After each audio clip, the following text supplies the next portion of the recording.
Good evening, everyone. Welcome, Legislative District 8 members. We will now invite your first candidate.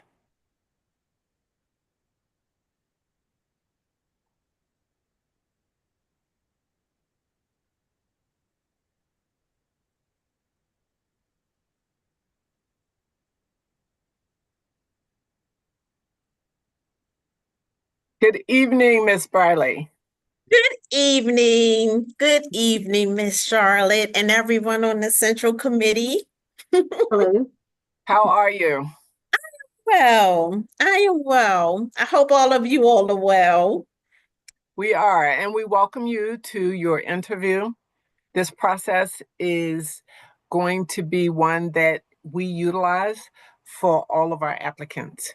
It is a process where each person who has applied and qualified will go through a process of approximately the 12 questions that you have received. And in addition to that, as you are being interviewed, there will be a time frame for you that will be reiterated when the lead of Legislative District 8 speaks to you. And that is that you'll have an opening time.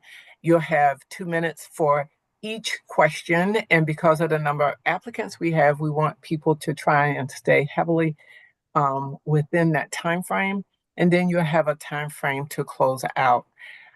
After everyone has actually interviewed, the panel will go into a process of deliberation privately.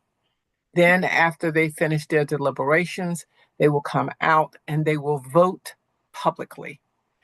And we will invite each of you back for the public vote at that point in time. We anticipate that the public voting and the announcement will be around and approximately at 9 o'clock because there are 4 applicants. So with that being said, I do welcome you. I wish you the best. And I turn this portion of our interview process over to Mr. Sheets.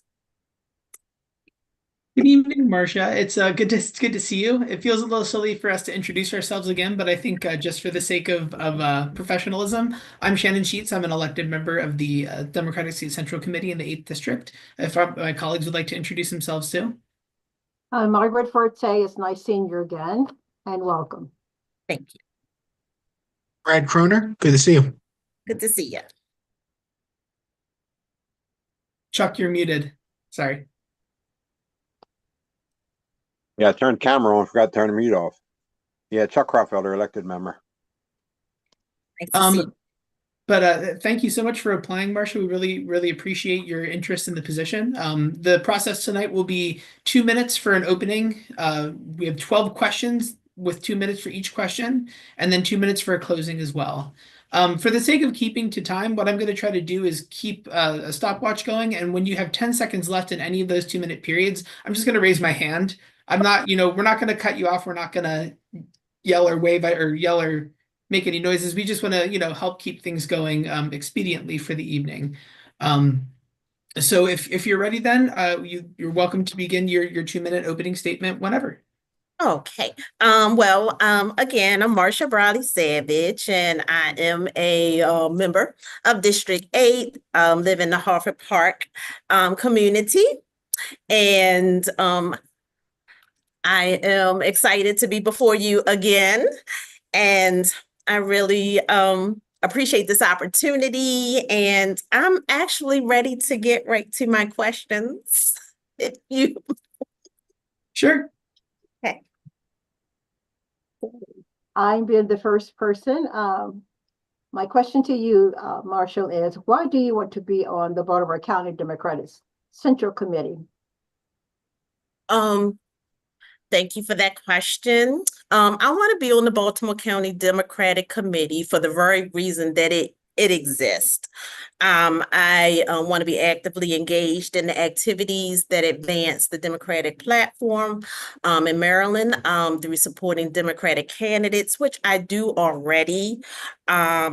I want to, I like folks to be educated. I like I want to participate in assisting voters and hosting candidate forums, which I feel like that is one of the unique things about being on the central committee that I would be in position to do outside of the other things I could do if I wasn't on the committee, but like hosting, candidate forums for the party. I think I will be in better position to do those kind of things and host, events for our Democratic candidates, in our county. Thank you. All right. What political activities have you participated in as a volunteer or candidate? And are you currently a member of a political club? And specifically, have you ever done any of the following: door-to-door canvassing, phone banking, voter registration, get out the vote activities, helping voters get to the polls, or electioneering? Okay, yes, to all of those. I have served as an election judge for several years before the pandemic. I have and still participate in canvassing and electioneering for many of our Democratic candidates and current elected officials in multiple Maryland jurisdictions, not just in Baltimore County since 1990. I know I'm dating myself a bit.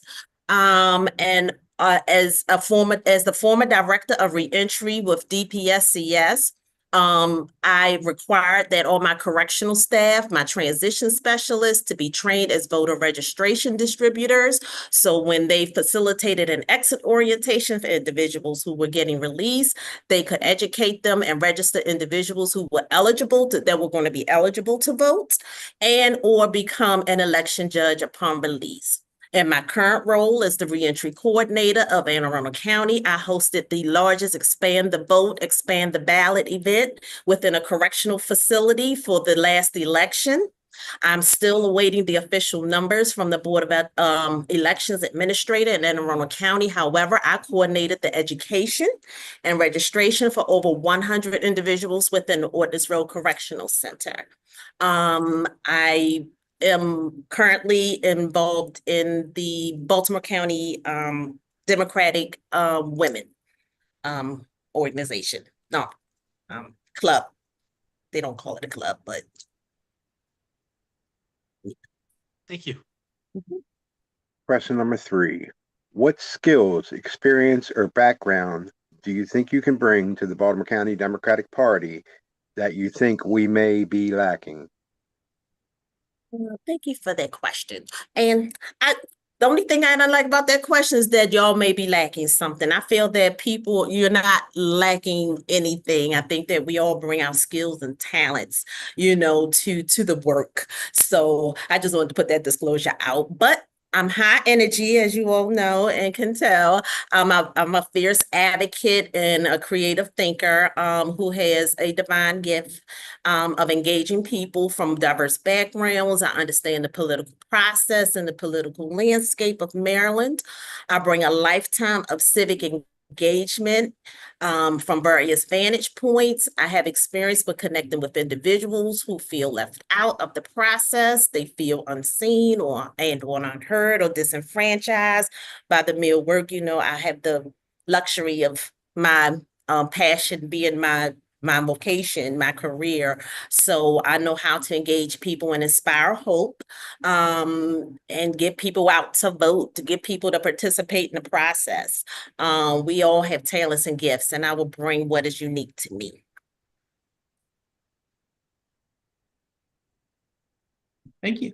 So question 4, have you ever been registered as anything but a Democrat? If so, when and how long? Have you ever been registered in any other party as an independent or unaffiliated voter anyway? And if you could explain why. Okay. So I had to, again, I'm dating myself. I'm 53. So I have been a lifelong Democrat. However, I do believe that in my early 20s, I switched over to independent.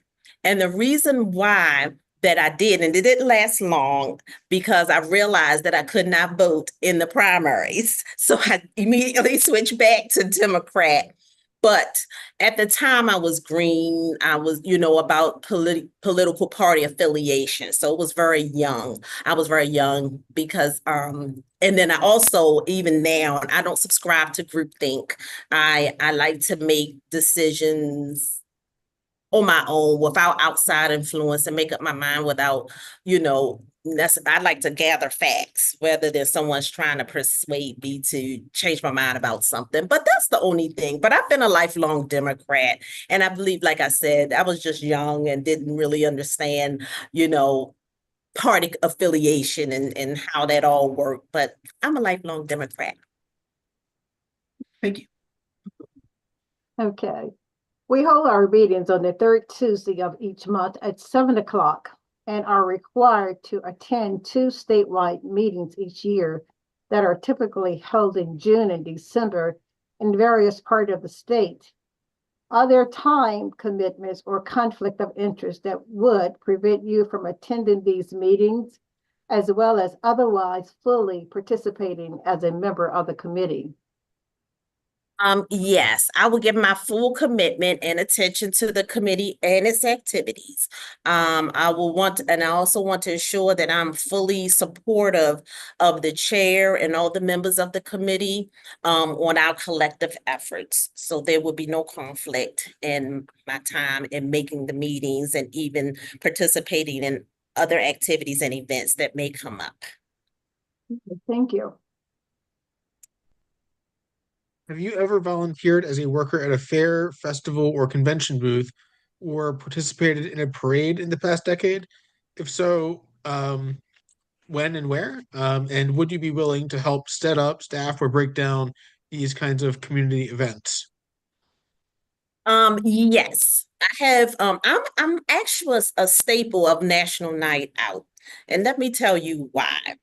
National Night Out. So when you participate at fairs, and I'm not saying that it's great places to engage people at fairs and parades. They're fun. People are out having a good time with their families. The reason why I love National Night Out, and I go every year, and I participate in the one, and just because I'm the reentry coordinator for Anne Arundel County, I participate in the one at the Brooklyn Park. Because National Night Out is a time where the community comes out and there is an expectation of maybe having a serious conversation about, maybe politics or about public safety or about the things that, our elected officials care about in the community. And it's like it fosters an environment for those type of conversations. And I just love them. So yes, I usually participate. National Night Out is my favorite. I do go to the state fair. I do those things, but usually sometime when folks are at those type of events, they're out to have fun. And you can have a light-hearted kind of conversation about, elections and things like that, or, about, political issues. But usually they want to reserve that time to be, kind of fun and free-hearted. But National Night Out it's a fun time, but people are expecting to probably have some more serious conversations with their, with the agencies and the local and the organizations that's out. And yes, I will, yes, definitely. I set up and break down, move tables, chairs. That's not a thing. I even have a SUV. So I move tents and chairs and do all those things. I come with it before it starts and stay well after it's over. Thank you. Yeah, I very much like and appreciate those answers, being the chair of the fairs and festivals. Question 7. What do you believe are the primary principles of the Democratic Party, and do you believe there is room for equivalation from those principles? Okay, so the technical answer is, of course, we know the Democratic Party, the idea of that, civil liberties for all, diversity and equality, is our strength and support for social justice and, the mixed economy. However, we know that even in our political party, there are shades. We are all on, on a spectrum. We're all on a spectrum in the Democratic Party, right? But I don't believe that we all, as Democrats or people in general, alienate from our core values. I truly don't believe that. I believe that through life experiences, we mature. We may pivot, we may make exceptions in certain situations. However, I believe all people want the freedoms that exist in our Constitution. I believe that we may differ on pathways on how to get to some of those things. But for the most part, I believe that, because I embrace the value and the core values of the Democratic platform, I believe if you just subscribe to that as a human being, that is what you don't deviate from that. But notwithstanding, because we know our political climate, that there are people that, that don't believe that everybody deserve all those rights, but that's not us. That's not us. That's not Democrats. So.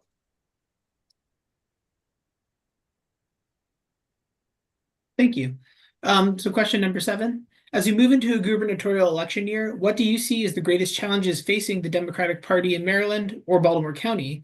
And how would you help address those challenges as a member of the Central Committee? Okay. Well, we all know it's no secret, and we all read the headlines. We know that we are, we got some work to do, as a party. But all is not lost. We're strong, and I believe that the challenges they're clear, but we will, and I hope that we will collectively and respectfully as a party, strategize for solutions-driven and actionable plan to ensure that what would happen on a national level, does not happen here in Maryland. We want to maintain our Democratic majority here. We want to make sure that all our candidates are successful. But I do believe that we just need to focus on, I remember I was listening to U.S. Senator Alsobrooks speech last month. I forgot where she was. But she was talking about, messaging, how we as a party probably need to, work on our messaging. And we just need to meet our folks in our, our voter base, our party, where they are. We need to meet them where they are and engage our voters and make sure that our electeds are being seen and are able accessible. We're that bridge. I believe that the Central Committee is that bridge. We are the advocates. We're the liaisons. Racially and ethnically diverse is important and becoming increasing. Describe specific activities you are or have participated in within the community, a place of worship or work to racial or ethnic knowledge or sensitivity outside of the ethnic group or racial group with which you identify. You kind of touch bases on that a little bit so far, but if you just kind of go in a little bit more detail. Okay. Well, as a woman born into a family with multiple ethnic origins, but I present as and identify as Black. I'm a career public servant in Maryland. So once again, my passion, I'm able to be blessed that my passion is my trade. And working on the state and local level and working in my church and in the community, I have always authentically operated from a posture of inclusion and acceptance. So even in my day-to-day work, that I operate from a posture of acceptance and inclusion. I see physical differences and physical attributes, but I do believe that there is only one race. I know that sounds like it's cliche, but that is what I truly believe. I believe there is only the human race. And I interact with human beings. And not only do I treat people how they want to be treated, but you have to also take it a step further. You have to treat people how they want to be treated.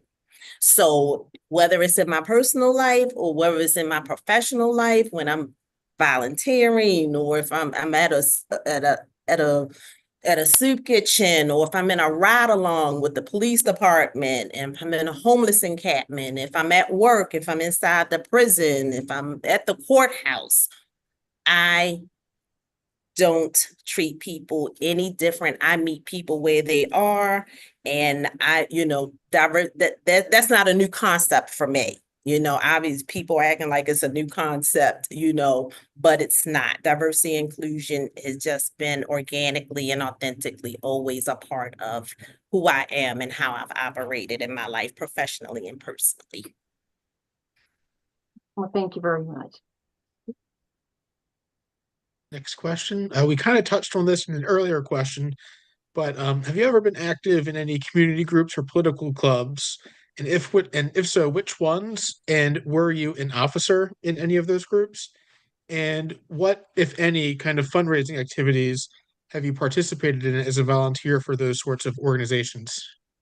Okay, so I am currently, I am a member of the Eastern Star. And if you know anything about that, the group that we participate in civic and volunteerism, fundraising, we always fundraising, for whether it's, for a school or it's for something internally. That is just what we do. We raise money for different things and for people, multiple times a year. So it could be a raffle, it could be an event, it could any whatever. I'm also in the 2025 cohort of Emerge Maryland, and that is a premier training program for Democratic women who plan to run for office. There, I'm learning the technical aspects of fundraising. So I do understand it from a technical standpoint for raising money. And I did a full tuition raise for my tuition. I'm also active with Common Cause Maryland. They are bipartisan, but I am very active with them. And I'm active with Out for Justice and their Know Your Rights voter education.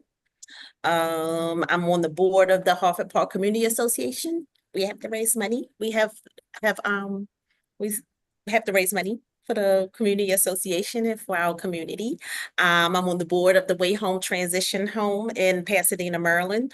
I have been instrumental in assisting them with accessing state and local funding. So I'm big on identifying like grants and things like that.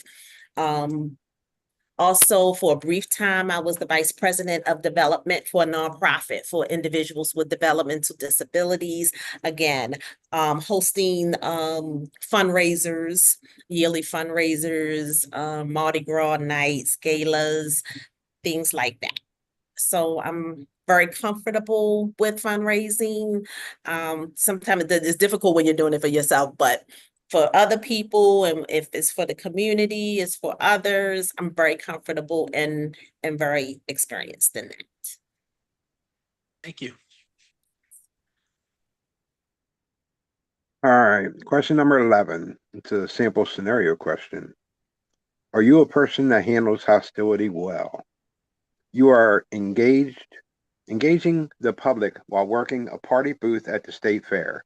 Suddenly, you find yourself confronted with an extremely hostile visitor who not only states he will not vote for your candidate, but also refuses to leave. And through his actions and his tone begins to prevent other members of the public from approaching your booth. How would you handle this situation?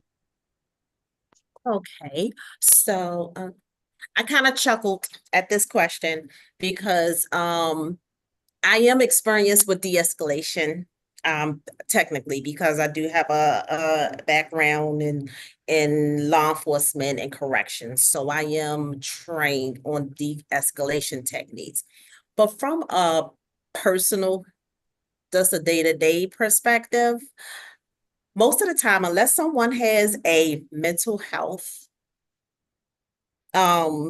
illness, or they're under the influence of a substance, most people, if they're upset, it is out of fear or it's feel like they are not being heard. So I have been in these types of situations. However, I have never been, knock on wood, in a situation where I have not been able to de-escalate those types of situations. People just want to be seen. If you cool, usually they will eventually calm down. I like to think that I give off good energy to people. So you have to be a pretty awful person not to calm down. Most of the time, I'm the one that people come to get for me to calm someone down. So I have I'm not uncomfortable with dealing with those type of situations, but I have a background in law enforcement and corrections, so I'm not a stranger to them either. But I'll call you Chuck if it gets too out of hand. Yeah.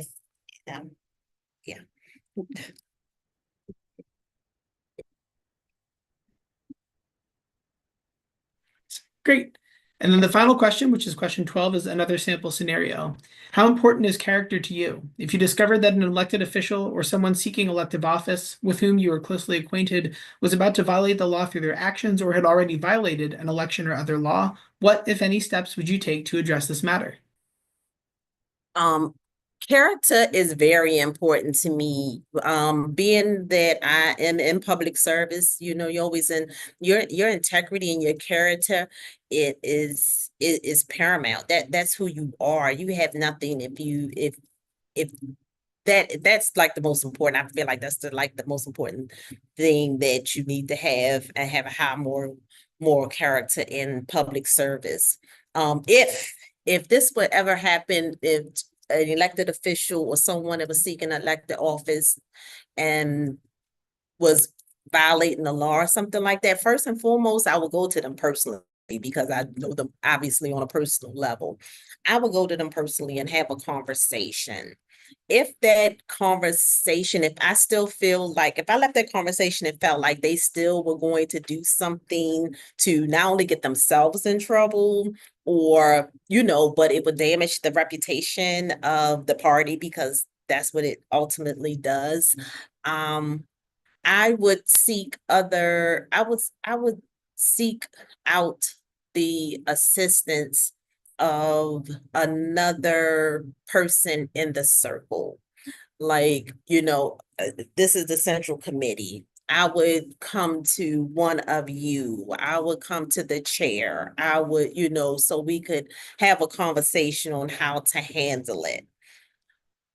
That's probably as far as I can go with it because I know you treat people, you deal with people on a case-by-case basis. So it depends on if you have someone that's really stubborn or you have someone that if you go to them and they're open to being held accountable. Let me put it that way. They're open to being held accountable. Everybody's not open to being held accountable, but I would hope that that our relationship is strong enough that I could go to them and have that kind of conversation with them. Great. But I Thank you. would go to the papers. That's what. Great. So thank you very much for answering the questions. And now that concludes the end of the questioning period. So we do have 2 more minutes for you to give a closing statement if you'd like prior to the end of the interview. Okay, I just want to thank you all for allowing me to interview, and I am looking forward. I am very passionate about public service. I'm very passionate about our community. I'm very passionate about people feeling a part of the voter process. And if I'm so blessed to be selected, I will give this my 100% and be very supportive of each and every one of you that's on the committee and of our party. Well, thank you. Thank you, Marcia. Okay. Thank you. Thank you. This ends your interview. And so if you would return back at 9, I'm hopeful that we will be able to let you in. You may still be for momentarily a short period of time in the waiting area, but until we can connect with you and let you know that we're ready to go so that the next part of our process can start at that point in time. Okay. Thank you all. Thank you. Thank Have a you. good evening. Bye-bye. See you now. Good evening.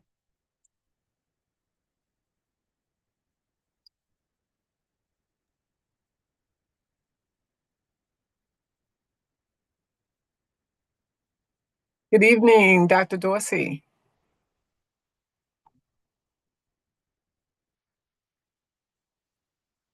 Good evening, Dr. Dorsey.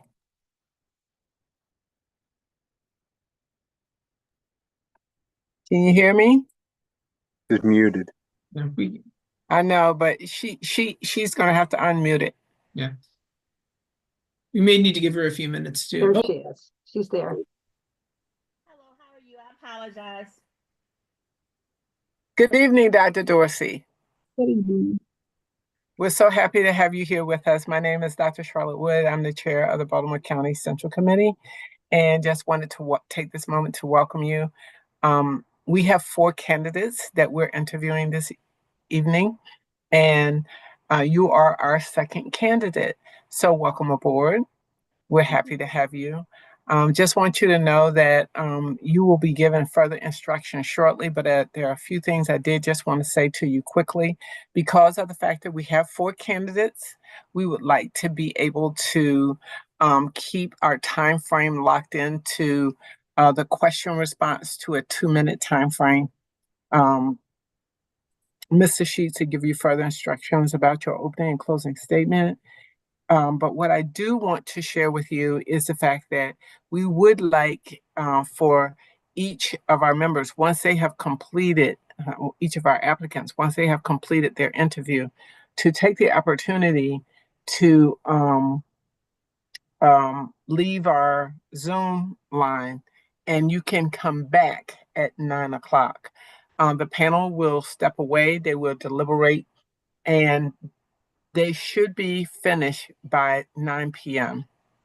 And so at that point in time, they will come back, they will vote publicly, and they will announce and have a proposal for the candidate that will be selected. With that being said, good luck to you, and I will turn this portion of our interview process over to Mr. Sheets. good evening, Dr. Dorsey. It's very nice to meet you. My name is Shannon Sheets. I'm an elected member of the Democratic State Central Committee for the 8th District here in Parkville. And I just wanted to give my colleagues an opportunity to go around and introduce themselves as well. Well, welcome. I'm Margaret Forte. Nice to meet you. Yes. Brad Croner, good to see you. Nice to meet you as well. Chuck Propfelder. Hello, Sarah. How are you? So the format for tonight, we do have a 2-minute opening or an opportunity for a 2-minute opening statement from you. Then we do have 12 questions that we'll have to 2 minutes apiece, as well as an opportunity for a 2-minute closing statement. Just in the sake of trying to keep to time, we're not going to make any buzzer sounds or flashing lights, but when you do get to 10 seconds left in your interview, I'm just going to put my hand up just to let you know where you're at with your timing. But we're not planning on cutting folks off or, being aggressive about it either. So thank you very much again for coming, and we look forward to your interview, and you have 2 minutes for your opening statement. Yes, well, first of all, I would like to thank you, each of you, for the work that you do and the opportunity to interview for this position for the open vacancy for district. My name is Dr. Takima Dorsey. I am a wonderful resident, proud resident of Baltimore County. I've been in Baltimore County for a little over 30 years, but I'm still very young. I have lived in District 8. I apologize, Dr. Dorsey. I don't mean to interrupt you. Your microphone, you're a little difficult to hear. Is there any way you have put the microphone a little closer? Yep. Can you hear me better now? Much better. Thank you. Better. Great. Thanks for letting me know that, because I'd have been mumbling all the time. Well, I won't take too much. I think I took up about a minute. But my name is Dr. Takima Dorsey. I hail from Baltimore City. I've lived in Baltimore County for more than 30 years. I've been in District 8 for roughly 20 years. I have a background in education, higher education, a doctorate of management, organizational leadership, and EDD. I worked in the school systems for more than 30 years, for almost 30 years, as well as higher education. I've done consulting, working with our youth and young adults, and just look forward to an opportunity to share more about myself as we go along.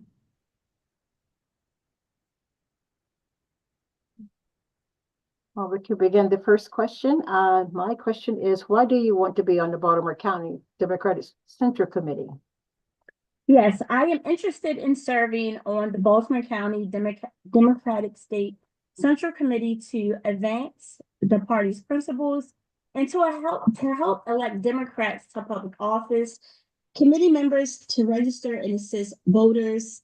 That includes but not limited to staff events, working at the polls if needed, phone banks, raise funds and resources and support the party organization. In the time that we're in right now, we need more hands on deck, not just based off a title, but people who are willing to roll up their sleeves and get the work done and understanding the impact beyond the work that we do that is helping others to want to get involved and be on fire for transformational change. Thank you. Next question. What political activities have you participated in as a volunteer or as a candidate? And specifically, have you done any of the following? Door-to-door canvassing, phone banking, voter registration, get out the vote activities, helping voters to get to the polls, or electioneering? I've had the pleasure to work with former um, Delegate Carl Jackson in his campaign in 2024. And that did include being able to step in for him at events that he wasn't able to. For example, the Halloween at a local school where he would happen to be at another school with Councilman Mike Ertel, walking in a parade with him at White March in 2023. I've had the opportunity to work on voter registration before over the years here in my district. I've had opportunities to any events that I have. I always have a voter registration table. Most recently, I'm the chairman of the WIN committee. We had a women's event just on March 22nd. We had a voter registration there with my Breaking the Cycle of Poverty town halls last year. Even the one we kicked off where Kim Ross was there. She actually served as the voter registration person. So voter registration is extremely important. I have not had the opportunity to do phone banking or door-to-door canvassing, but I have had opportunity to volunteer for candidates and making sure that people have an opportunity to vote if they have not already been signed up for voting. Thank you. Thank you. Thank you. Question number 3. What skills, experience, or background do you think you can bring to the Baltimore Democratic Party that you think we may be lacking? Well, with an organization such as the Baltimore County State Democratic Party, I don't believe that you're lacking in two areas. However, I do believe there is always an opportunity to close some gaps or maybe enhance the great work that the people in the Central Committee is already doing. And what that will include, but not be limited in terms of skill set, is public speaking, advocacy, organizing, leadership, writing, effective communication, teamwork, having a balance of equity, equality, and diversity, facilitation and teaching, which is most often needed, active listening, event planning and strategic planning, board governance, professional development, and leadership training. Experiences that I can bring to the table, including but are not leadership limited, again, is the leadership, the advocacy, the research, the project management, community organizing, civic engagement, reaching across the party lines to ensure that messages are getting out there to get people involved and hopefully get them motivated to want to do things differently.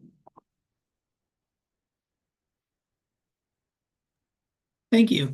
And we can hear you, but you are still just a little muffled. I don't know if, again, if you have that microphone that you pull just a little closer, but I can hear what you're saying. It's just a little quiet. So our fourth question is, excuse me, have you ever been registered as anything but a Democrat? If so, when and how long? Have you ever been registered in any other party as an independent or unaffiliated voter? Explain why you changed. No, I have not been registered from anything other than a Democrat. That's an easy one. Yes.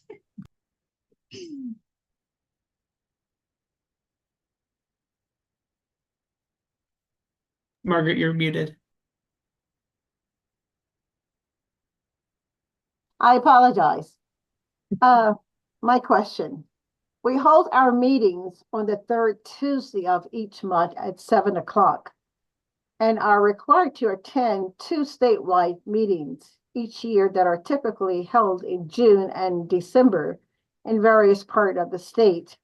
Are there time commitments or conflict of interest that would prevent you from attending these meetings as well as otherwise fully participating as a member of the committee?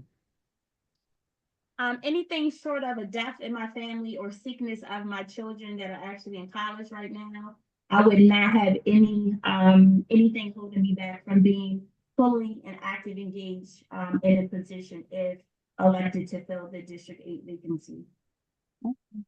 Thank you. Great. Have you ever volunteered as a worker at a fair, festival, or convention booth, or participated in a parade? And if so, when and where? And would you be willing to set up, staff, or break down these kinds of community events? Yeah, so I would like to answer the question backwards. Absolutely, always willing to set up, staff, or break down these kinds of community events because community events is where we're able to reach people, where we're able to be seen, where we're able to advocate, where we're able to answer questions, where we're able to share knowledge. So if we're not out in front of individuals or in front of people, then they'll never know. They'll always try to believe what's on YouTube or Google. To go back to answer your question about working at a fair, I have had the opportunity to work at fairs, the Timonium Fair at the Timonium Fairground. Yes, within the last 10 years, but maybe also even before then.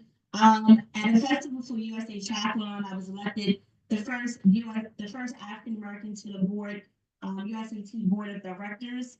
USA Triathlon is the national governing body for triathlon that's linked to the Olympics. So we have fairs and not fairs, but festivals all the time, but more so from a sporting standpoint. And that includes cities such as Philadelphia, New York, DC, Texas, Ohio, Illinois, Colorado.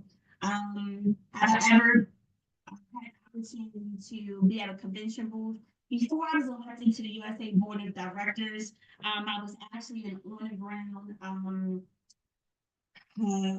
race director. I run a nonprofit for that industry, and had opportunity to go to these different places to set up USA Triathlon booths, along with youth, also as close as DC for the DC Marathon and things of that nature. Have I ever participated in a parade? Yes.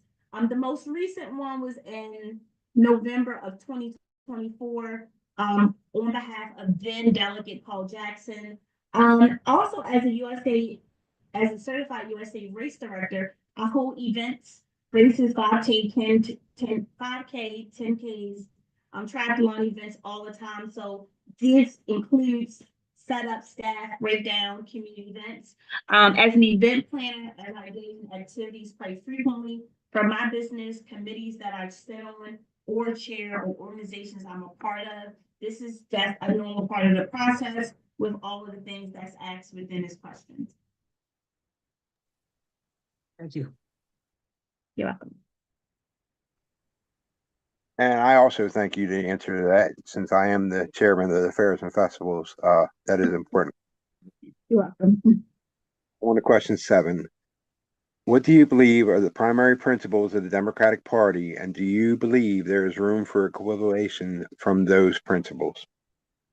According to research, the Democratic Party favors a mixed economy and generally supports a progressive tax system, higher minimum wages, Social Security, universal health care, public education, and subsidized housing.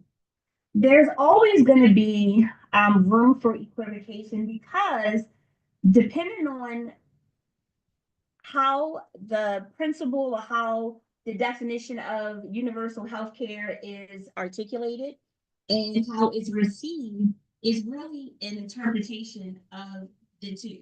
So I can talk about universal health care according to Obama, which means that everyone would receive it. But if I happen to talk to a Republican friend, they're going to receive universal health care in a different light. So it really comes down in a variation of interpretations of the sender and receiver. Although the underlying principle should be the same, but there's always going to be room for it because we don't know the bias, the prejudice, the insights, the thought process, the person's mood of their day, and how they're either articulating the message or the mindset that they're receiving.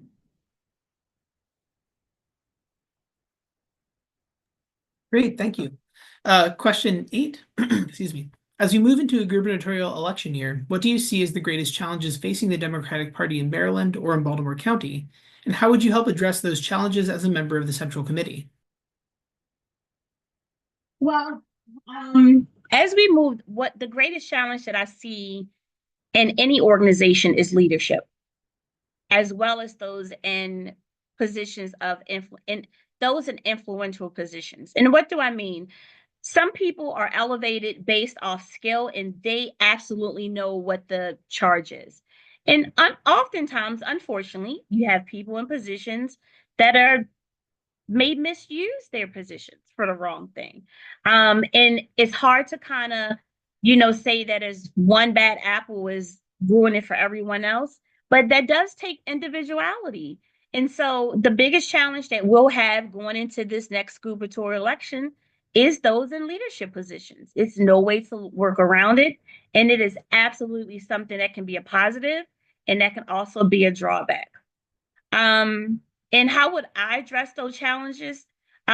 Recently, I just went through something that is related to not the gubernatorial election, but within our own auspices of our unit branch. And all a person can continue to do is to strive for what's right, is to communicate, based off bylaws or based off processes and ensure that the leader that is leading that party or leading that committee or charged to be the leader or whatever is happening, that there is open communication, open dialogue, and continued respect.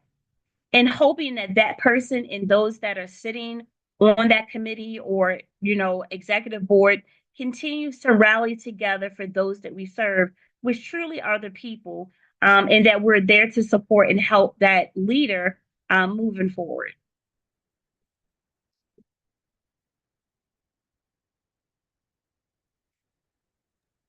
Racially and ethnically diverse is important and becoming increasing. Describe specific activities you are or have participated in within the community, a place of worship or work to racial or ethnic knowledge or sensitivity outside of the ethnic group or racial group with which you identify with. Yes, and this is an exceptional question. So with 2 minutes or less, I would like to jump on the topic of poverty. In 2024, I was the founder of Breaking the Cycle of Poverty in Baltimore City, Baltimore County, and in the state of Maryland. And if you think about poverty in its essence, people automatically think it's the Black. And in hindsight, it is not. If we're looking at the research here in Baltimore County, statistics show that the number one ethnic group that falls within a poverty range is that of Caucasians, not African Americans. And that was something that was an aha moment as we rolled out the activities in partnership with CCBC last year, that really had people to take a closer look. And when we're thinking about poverty, poverty is really a humanity issue. It's not really based on race or ethnicity because it can impact any and everyone. And in today's culture and in today's climate and what's happening in the workforce and with our economy, everyone has had a person or themselves directly or indirectly impacted by poverty.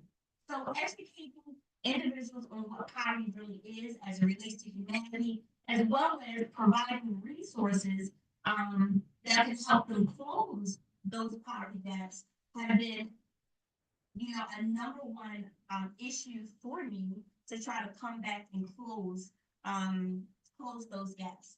And that is something that didn't just start in 2024 for me, but I just really took it on directly. And even here in 2025, we're seeing it fall apart and rise up even more than ever. Thank you. Have you ever been active in any community groups or political clubs? And if so, which ones? In those clubs, did you serve as an officer? And did you, and what, if any, kind of fundraising activities have you participated in as a volunteer for a nonprofit or similar organization? Yeah, so I currently am a part of Leadership Baltimore County. I'm a graduate of the class of 2022. I sit as the chairman of the Strategic Alliance Committee. I am a commissioner on the Baltimore County Government Tourism Commission. Was just elevated as president of the Randallstown branch of the NAACP. As mentioned, I am the founder of Breaking the Cycle of Poverty Town Halls. I serve on the executive board for Miramar Landing Homeowners Association, which is the largest homeowners association in District 8. And I've held a conference every year since 2010, focusing on closing those gaps. I've met one-on-one with county individuals to advocate for individuals with disability and housing and all of those scenarios. I've also been an executive director and founder of 2 nonprofits over the last decade and a half. In my strategic plan that I put together, we have an event that we hold once a quarter, and part of that includes our fundraising initiative. There are 4 principles that we focus on: membership drive, fundraising, community engagement, and voter registration.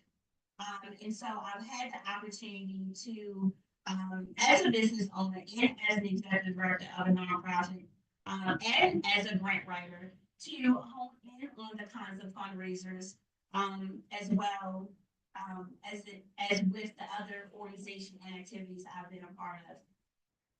Oh, I'm in Houston. Oh, I'm sorry. In my role for Miramar Landing, I'm actually the secretary, president of the NAACP, and I'm also a graduate of the Community Planning Institute, the fall of 2023. Awesome. Thank you. You're welcome. Thank you. The next question is a sample scenario. Are you a person that handles hostility well? You are engaged with the public while working a party booth at the state fair.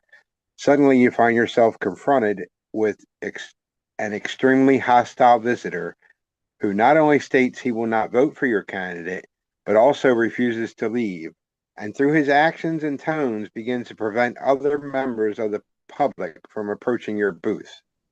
How would you handle this situation? In a situation such as this, initially I would say active listening and not trying to persuade the person to change their views, because oftentimes when people are riled up, they really just want people to listen.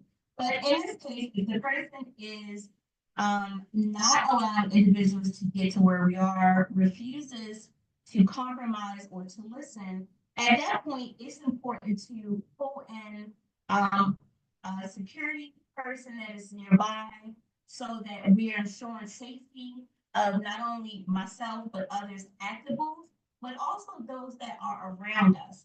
So my answer to this question is I would pull in someone that worked at the fair, hopefully a security guard or someone that is near, or having to get on the phone to communicate what is happening, because at any moment in today's time, people can kind of go the way that we wouldn't want to, that'll lead to harms to others. And it's always safety first. Great, thank you. And then your final question today is also a sample scenario. How important is character to you? If you discovered that an elected official or someone seeking elected office with whom you are closely acquainted was about to violate the law through their actions or had already violated an election or other law, what, if any, steps would you take to address the matter?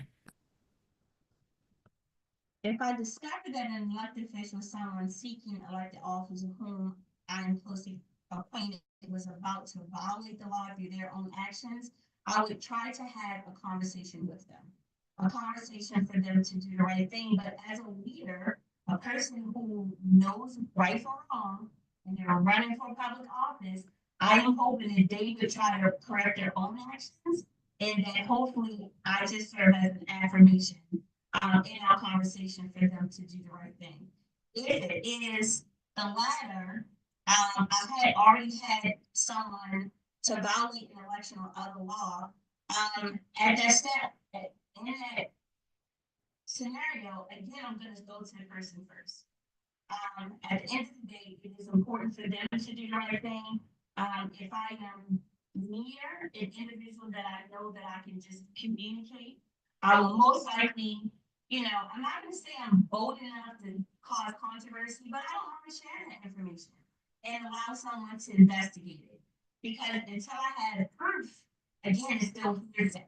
So I want to also be able to have people to research and see, so that they can investigate to see if there are receipts.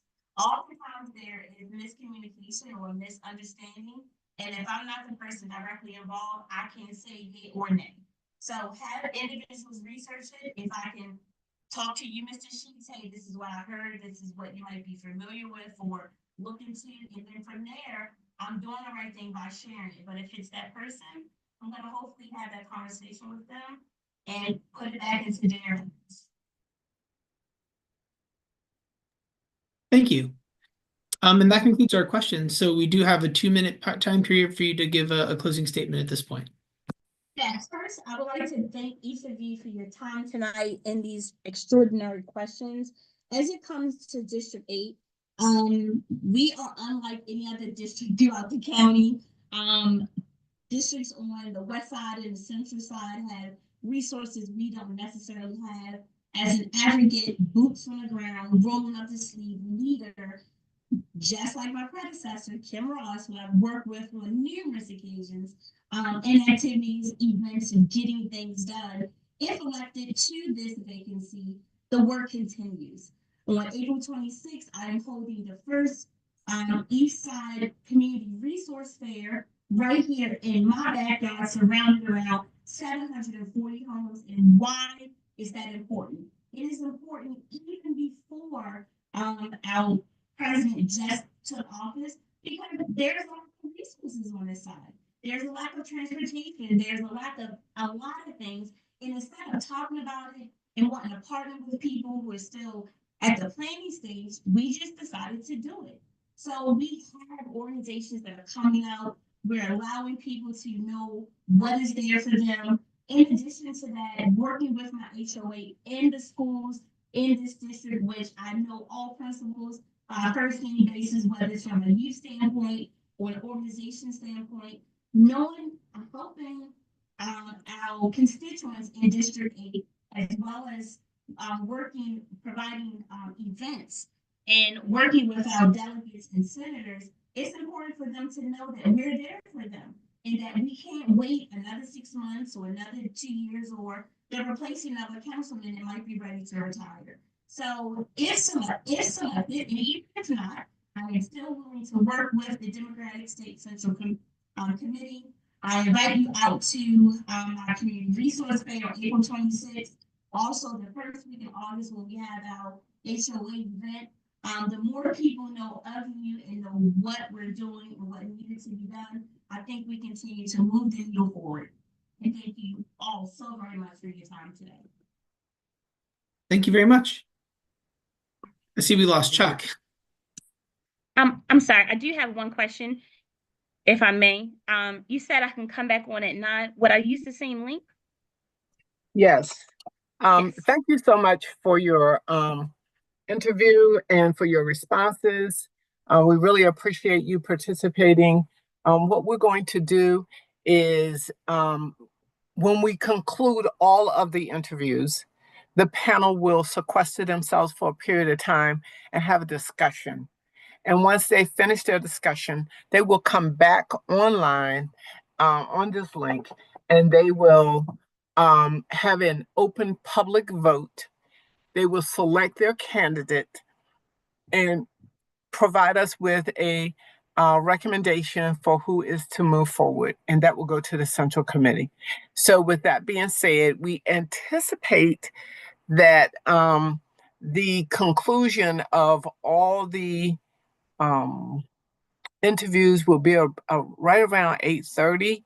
And so we'll give the panel about 30 minutes to collaborate, and then they'll come back, and you all should be able to come back at that point in time too, to see us go through the last part of this process and to find out what the outcome of this interview process is. All right. Thank you so very much. And I look forward to seeing each of you around 8:30. Yes, we hope to see you at that time as well, or 9 o'clock. Just know that you may have to sit in the waiting room for a period of time if they're not quite ready, but if they're ready, we'll bring you right in. Okay, thank you so very much and have a good day, everyone. You as well. Thank We'll you. see you again. Thank you.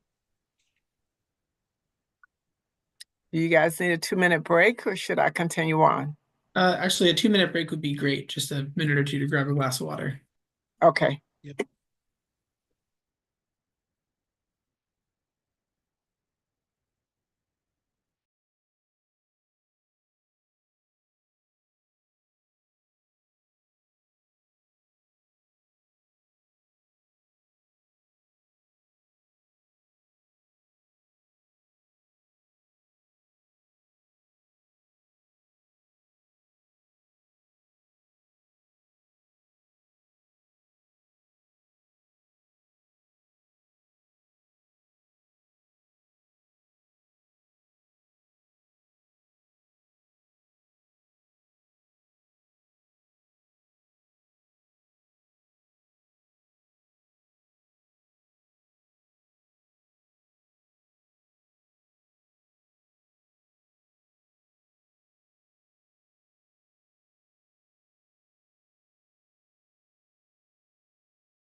Your call has been forwarded to an automated voice messaging system.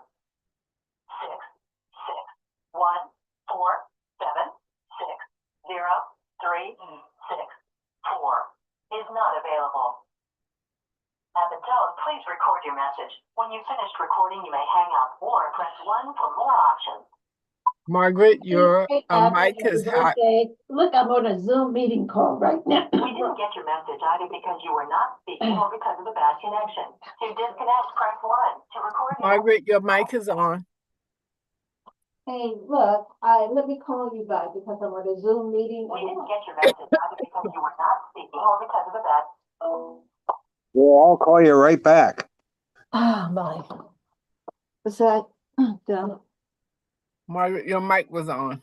I'm sorry. Unfortunately. It's okay, but you just have to know that that was recorded. And it's off now, so I can't hear what you're saying.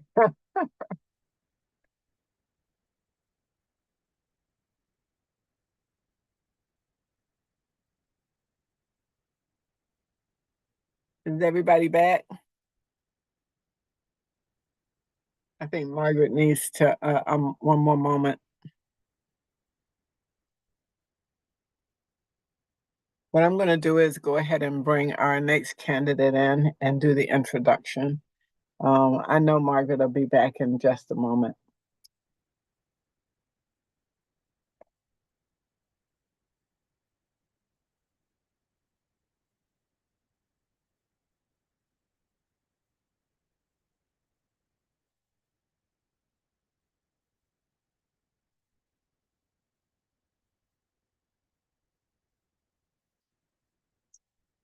Good evening, Miss Clem Kellner. If you're okay with me calling you Miss Kellner, That's fine. welcome back again. Thank you.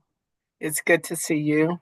As you all know, I'm Dr. Charlotte Wood. I'm the chair of the Baltimore County Democratic State Central Committee, and we'd like to welcome you to our interviews. You are our third candidate, and we are in the process of moving forward through the candidate interviews so that we may hopefully conclude all interviews by approximately 8:30. Your responses to questions will be 2 minutes. We're going to try and remind you to stay there. And of course, Mr. Sheets will give you more directions on the specifics of what you need to do throughout the interview. We just want to make sure that you know that all candidates will be interviewed. And then once that is concluded, once you finish your interview, you can move off the Zoom link, but you can also return to this Zoom link at about 9 o'clock. We're going to have 8:45, 9 o'clock. We're going to have the panel sequester themselves for a period of time, have a discussion. They will then come back and they will publicly vote, and they will share with all of us the outcome of their decision, and they will have a proposal that will move forward, the individual selected to move forward. So you may be in the waiting area depending on how long it takes them for a few minutes. So please try to be patient with us. And with that being said, good luck. And I would like for Mr. Sheets, the floor is yours. Good evening. It feels very silly introducing myself to you, but my name's Shannon Sheets, and I'm a member of the Democratic State Central Committee from the 8th District. I just want to give my colleagues an opportunity to introduce themselves to you too, so we'll give everybody a second to say their name. Thank you, Mr. Sheets. Hi, Caitlin. This is Margaret Forte. Hello, Ms. Forte. Hi. Caitlin, Brad Croner, You're good to see you tonight. Hi, Brad. Chuck Cropwater. Hi, Chuck. It's good to see you all again. So just to give a quick overview of the process, we're going to give you an opportunity to give a 2-minute opening statement. We have 12 questions at 2 minutes apiece, and then a 2-minute closing statement as well. In an attempt to stay on time, what I'm going to do is have a little time clock going. When you have about 10 seconds left in your statement, I'm just going to put my hand up. We're not running buzzers or flashing lights or cutting people off, but just to help keep things on schedule a little bit. So thank you very much for applying, and I look forward to the interview. And with that, we'll give you your 2 minutes for an opening statement. Awesome. Thank you so much, everyone, and thank you for the opportunity tonight. My name is Caitlin Klum-Kellner. I'm a lifelong resident of District 8 and also Councilmatic District 6. I live in Overley Fullerton, and this is where my roots are. And I've been a Democrat for my entire life. And you may know me not only through my community work and activism, but also because I did run for county council in 2022. And then I did just apply for the District 8 House of Delegate opening. You may also know me because I am a policy director for Delegate Michelle Guyton and have passed an extensive veterinary legislation package in Annapolis. And I decided that I was going to put my name in for the Central Committee. I believe in being the change that you want to see, and it would be foolish of me not to put my name in. It would have been foolish of me to not want to work with this party and grow this party in the way that I want to see it. So without any further ado, we can go to the questions because I feel like y'all know me.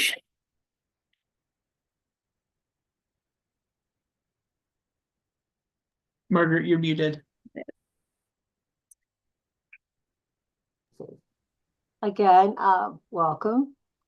Looks like you touched a little bit on the question that I'm about to ask you, which is why do you want to be on the Baltimore County Central Committee? Thank you so much for the question. So I have been a lifelong Democrat. I've ran for office before, but I'm incredibly nervous with what I am seeing happening on the federal level. And I believe that we need people who are willing to stand up and fight for those that are being impacted by what's happening. I want to support the District 8 Central Committee and the Baltimore County Democratic Party in helping with that. On top of that, I want to see the Central Committee and District 8's team be more involved in more community-related issues.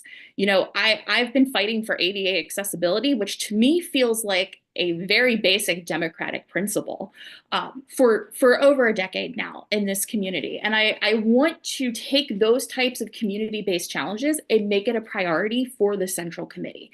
So I want to bring about that change of being more involved in localized community issues to the Central Committee. Thank you. Good. Thank you. All right. What kind of political activities have you participated in as a volunteer or a candidate? And specifically, have you done any of the following? Door-to-door canvassing, phone banking, voter registration, get out the vote activities, and electioneering? Thank you so much for the question. So I have done door-to-door not only for myself, but also for multiple candidates, including District 8. I've done it for the Councilmatic district. I have also done phone banking for presidential candidates. I've done electioneering in both Baltimore City and Baltimore County for multiple different candidates on both a federal and local and state level. I am familiar with VAN. I have cut turf before. In terms of clubs, I've also been a part of the North Baltimore County Democratic Club. I have attended meetings for the Progressive Baltimore County Democratic Club. I have taken part in the Baltimore County Women's Group that is forming for Democratic women. And I plan on continuing on volunteering and doing what the party needs of me. Thank you. Thank you. Thank you. What skills, experience, or background do you think you can bring to the Democratic Party that you think we may be lacking? Thank you so much for the question. I really don't like the part of "we are lacking" because it does sound so negative, but we can always improve upon our offerings. So I am a graphic designer and photographer by trade. So I am willing and ready to help the party with our social media and our branding. You know, and our website. I would love to help the Baltimore County Party with our website. I also, because my heart is so much in community advocacy, I have this skill that I can connect you to communities or groups that the party's not reaching.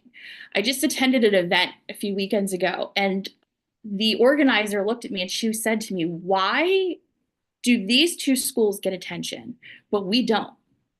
And it was in relation to the party. And I was like, you know what? That's a really good question. And that's somewhere, because my feet and my ears are on the ground listening to these groups, that's something that I can bring to the table and really help strengthen that community advocacy.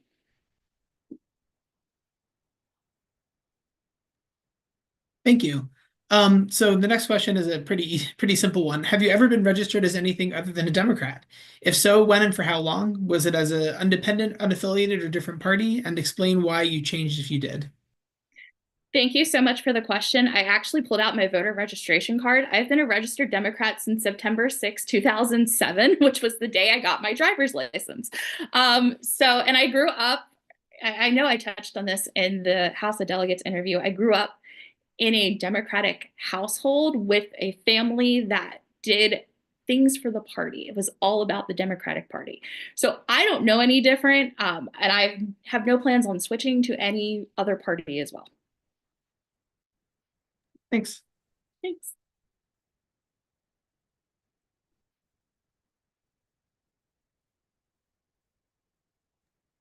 Marty, you're on mute. Hey, we hold our meetings on the third Tuesday of each month at 7 o'clock. And are required to attend 2 statewide meetings each year that are typically held in June and December in various parts of the state. Are there time commitments or conflict of interest that would prevent you from attending these meetings as well as otherwise fully participating as a member of the committee? Thank you so much for the question. So actually, one of the groups I belong to used to meet on the third Tuesdays, and because of the involvement of other members of that group with the party, we switched our meetings to a different night, so that way that is no longer a conflict.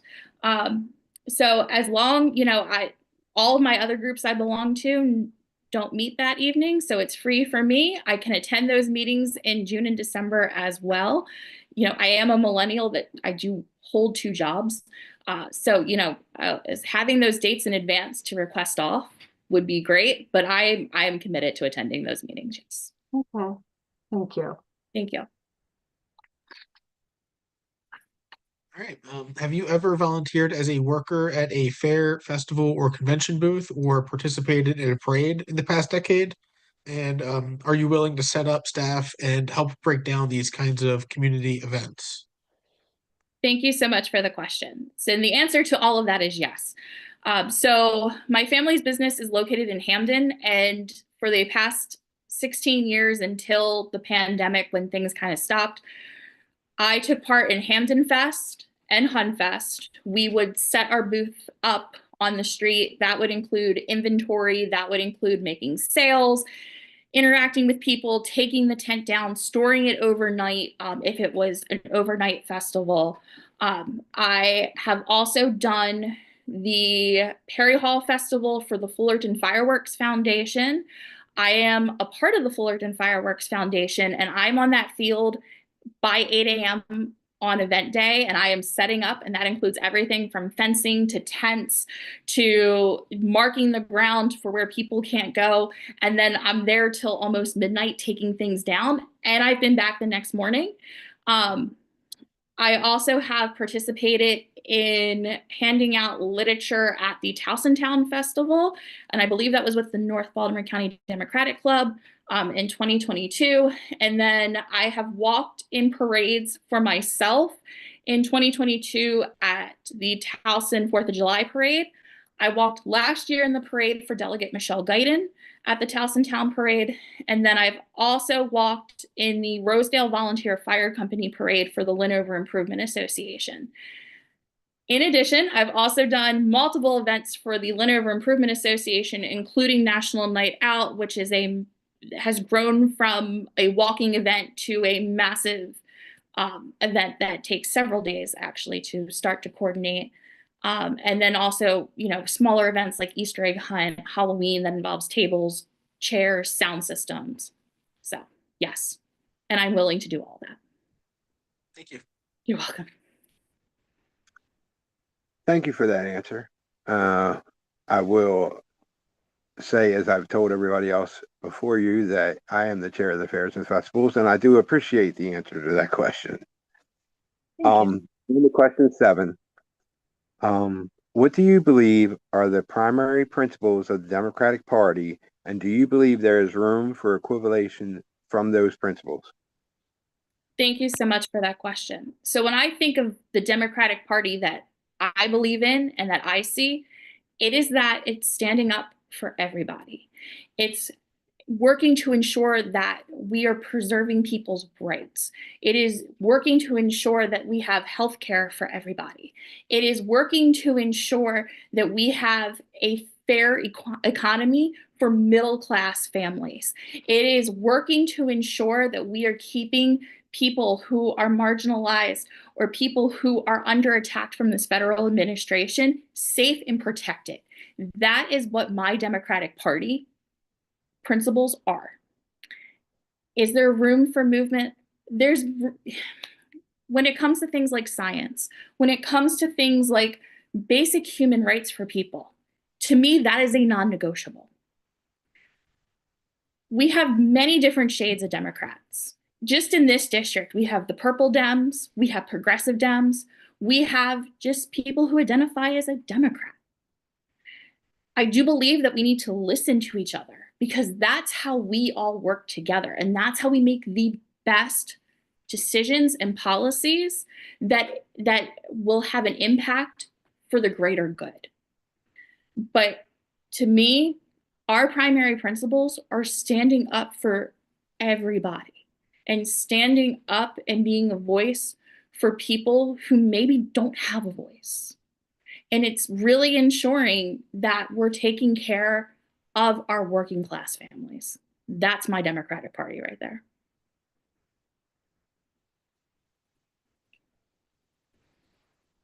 As we move into a gubernatorial election year, what do you see as the greatest challenges facing the Democratic Party here in Maryland and in Baltimore County?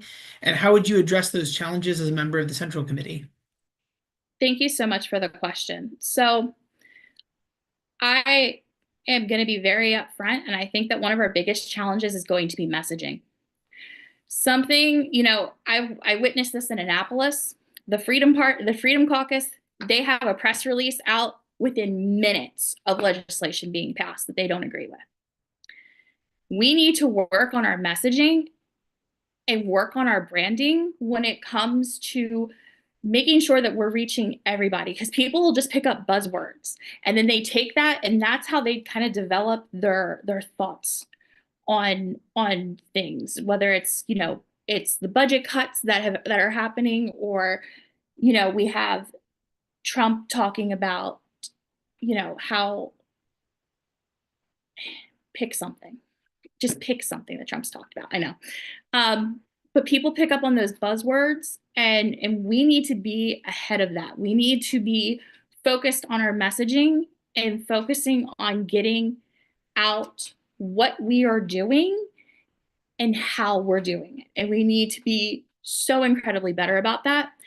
And then I'm going to be incredibly honest. I think part of our challenge is trust. Right now, we have people that, they're seeing what's happening with our state budget. And there are some people that just don't trust that we have actively cut that budget and we're making those changes. There's trust in appointment processes, to be incredibly honest. So I think it's going to be rebuilding that trust that people have had in us in the past and making sure that we're getting ahead of that into the 2026 election. Okay. Racially and ethnically diverse is important and becoming increasing. Describe specific activities you are or have participated in within the community, a place of worship, work to racial or ethnic knowledge or sensitivity outside of the ethnic group or racial group with which you identify with. Thank you so much for the question. I recognize that I come from a place of privilege, and I constantly keep that privilege in check when I am writing legislation, when I am interacting with the community, when I am talking with people on a daily basis. And I also recognize that it is my job to learn and do the work when it comes to that learning process. One of the best ways that I have found in this activity I take part with is being in my family's business. We are a business that we have an incredibly diverse clientele that also walk multiple different paths in this life, economically, spiritually, socially. And I learned so much from talking to people, just having a conversation, back at the candle wall and listening to what people are going through and learning from them, just being quiet and listening to what these people are telling me. That is better than any class that I could take. That is better than any workshop. Because people in our business, they share what's going on. They share what is impacting them in their communities. I have clients and customers from District 8 that'll come in and they'll be like, you know what, Caitlin, I don't have a grocery store right now. And that's, I have that privilege that I can get into my car and I can drive to any grocery store that I need to.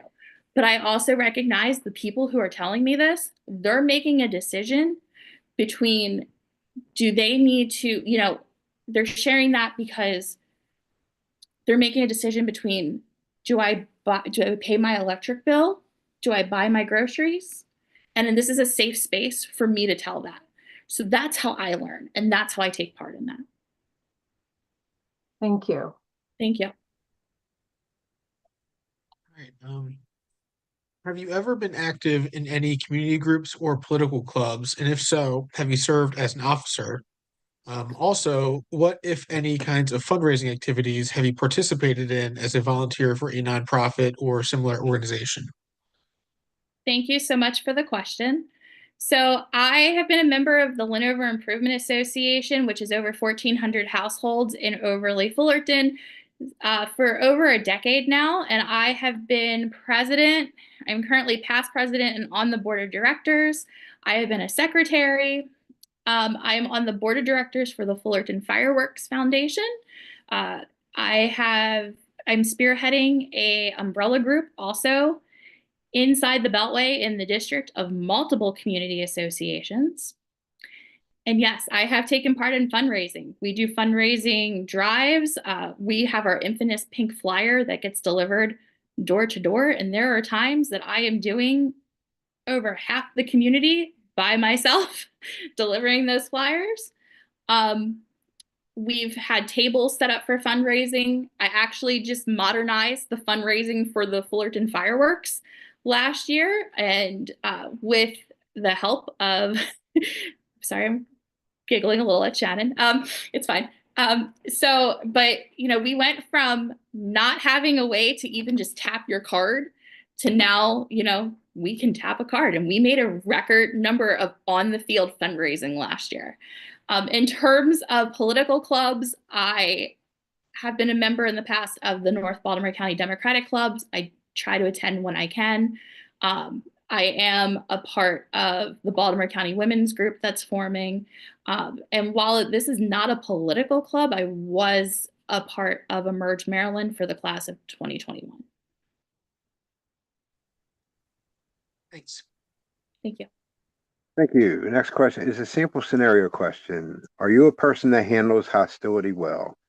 You are engaging the public while working at a party booth at the state fair. Suddenly you find yourself confronted with an extremely hostile visitor who not only states he will not vote for your candidate, but also refuses to leave, and through his actions and tones begin to prevent other members of the public from approaching your booth. How would you handle this situation? Thank you so much for the question, and I'm going to answer this backwards. So in terms of being at a fair and somebody getting hostile at the booth, you don't engage. This is why I personally believe you have at least 2 people at a booth at all times. This is why I believe that you don't door knock alone. People get loud because they want someone to pay attention to them, because they want to get a rise out of you. You don't engage. And if they are physically blocking somebody from getting to your booth or keeping you from leaving your booth, then that's when you do take action with security. I've had to do that before at the festivals where our business is, and it gets handled. But the big thing is that you don't get riled up and that you don't get aggressive back, that you maintain your safety, because that's the last thing you need is to be the next viral person on TikTok. So, but are you a person who handles hostility well? When I got this question and I read it out loud to my husband, he kind of chuckled at me and he said, "You can answer that question so well because that's all that you've dealt with recently." I've been under attack by a right-winged conservative talk show host for seeking the District 8 appointment for House of Delegates. And no one's kind of come to my defense with that. And I personally feel like I've handled it with grace. I really haven't talked about it. I could go online and blast this person, but the fact is that they just want to get a rise out of me. So I think I actually handle hostility pretty well, and I've had my strength tested in it this year. And I do think that it's something that I can bring to the party and the central committee, and helping and making sure that other people, if they're going through what I went through, that they have the support.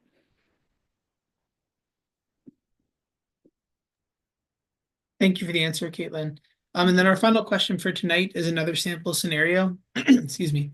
How important is character to you? If you discovered that an elected official or someone seeking elective office with whom you're closely acquainted was about to violate the law through their actions or had already violated an election or other law, what, if any, steps did you take to address the matter? Thank you so much for the question. Character is incredibly important to me. Due to my own spiritual beliefs, I have to live my life with honesty and integrity. And while I understand that people have their own free will and not everyone is going to have that same beliefs that I do, I would like to think that character is important to everybody. However, I also realize it's not. So if that happened, first off, I'm going to physically document everything that happened. That's going to be writing things down, and not on your mobile device, but like hand paper, dating, making sure that I have documentation. I'm also going to go through the process where, because to me, there's no room when it comes to election law. You need to go to the party and you need to take the right steps to ensure accountability. If I have to be held accountable, you will also need to be held accountable. You could try to talk to the person, but that's when things can get a little muddy, to be honest. So for me, I understand that they might be close to me, but we have rules and laws and guidelines for a reason, particularly when we're dealing with elections. So for me, my honesty and integrity and being able to go to sleep at night is going to be so much more important. And I will take the appropriate steps when needed. Thank you. So that concludes the question portions of the interview. So you now have 2 minutes to give a closing remarks as well. Thank you so much for the opportunity to interview tonight. Something that I just want to say is that I really hope that no matter what happens tonight, that we work on reaching out to people that aren't just in the bubble. There are multiple community leaders like myself that are so committed to serving others, to democratic principles. And maybe we're not a part of the inner circle. Please consider outreach and expanding to include us. That's something that I would bring to the table if I was on the central committee, because we can't be everywhere, and that's where the community leaders come into play. I really hope that even if I'm not selected tonight, that on the bottom of the application, it says, are you willing to help out with something? The answer is yes. Consider reaching out. And I hope that we all have a fair shot tonight at this appointment. And I just want to take a second and just thank you all for the opportunity. Thank you very much, Caitlin. I really appreciate those words, and thank you for the application too, and thank you for the interview. Thank you. Thank you very much. You may return to this link at approximately, I guess we'll say about 8:30, because not real sure when we will conclude all of the pieces, but you may be patient with us because they may not finish their deliberation for a little bit because there are 4 candidates and they will have to have a robust discussion. However, we do want everyone to return so you can hear what the outcome is, and we will have a public vote so that you will be able to ascertain how and what direction this process goes in. And I like the fact that you did say that regardless of what happens in this process, don't think that we won't call on you no matter what the situation to have you assist us in any way possible. I really appreciate that, Dr. Wood, because I hope that we realize I'm not going anywhere. All right, that's what I like to you. hear. So thank you very much for the Thank you. interview, and we'll see you shortly. Thank you. All right, bye-bye. Bye. For now. Yes.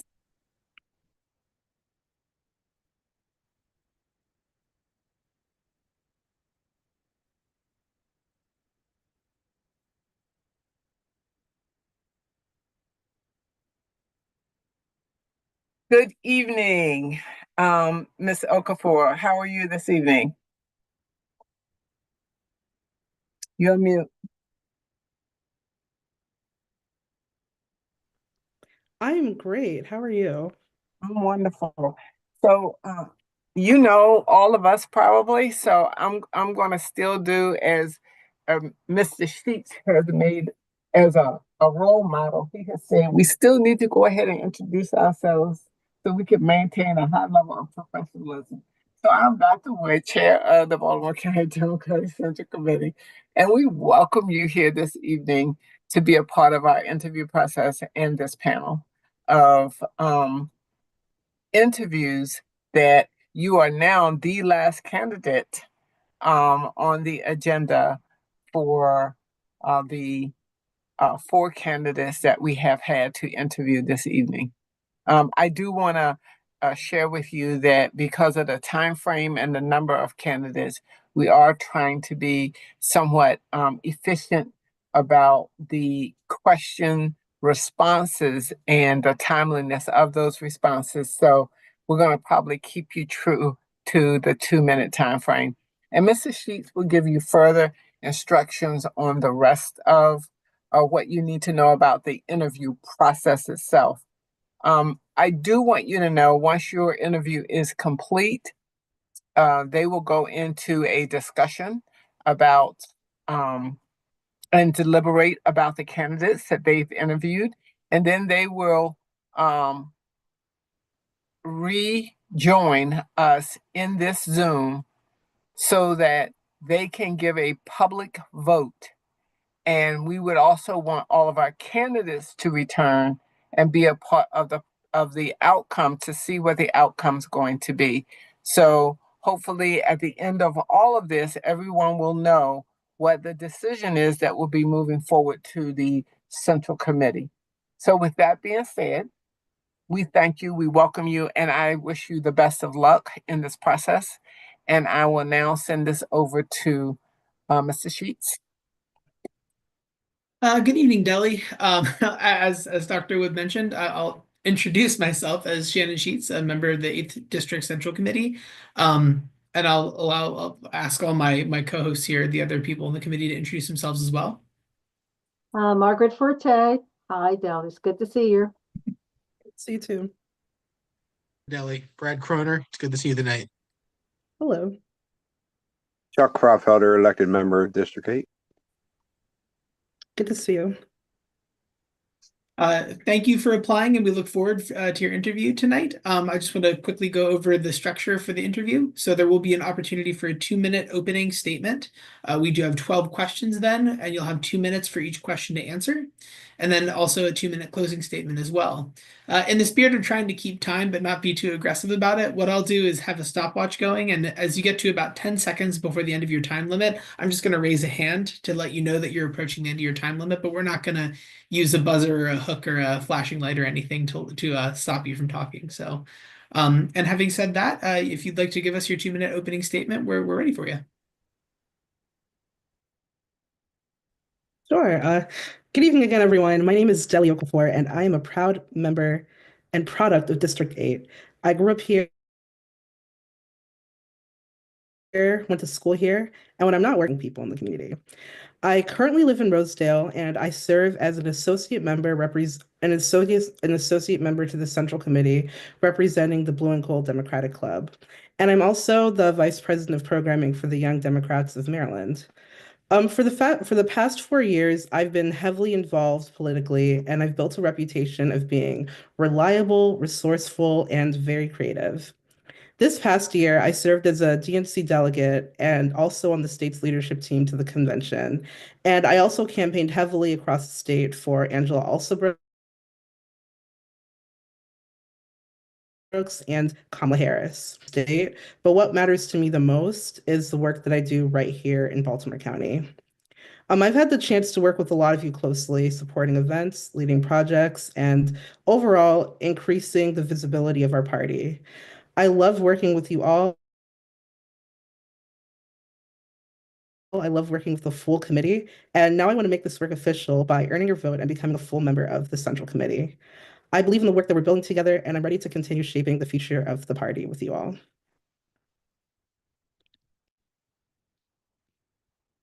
Okay, well, my first question to you, welcome again. Why do you want to be on the Baltimore County Democratic Central Committee? That's a good question. There are 3 reasons why I want to serve on the Central Committee. The first is that I'm a very hard worker, and I know that the Central Committee is made up of people who roll up their sleeves and get things done. And I thrive in that kind of environment. I love to volunteer, I love to organize people, and I love going the extra mile to make spaces enjoyable, accessible, and a place where people want to come back again and again and again. Um, Overall, I love the work that powers our party at the grassroots level. Secondly, and most importantly, we are at a pivotal moment politically, and there are a lot of people out there who are really hurting, either because of the choices they made during the election or because they're feeling the consequences of the current administration. And they're wondering what's next.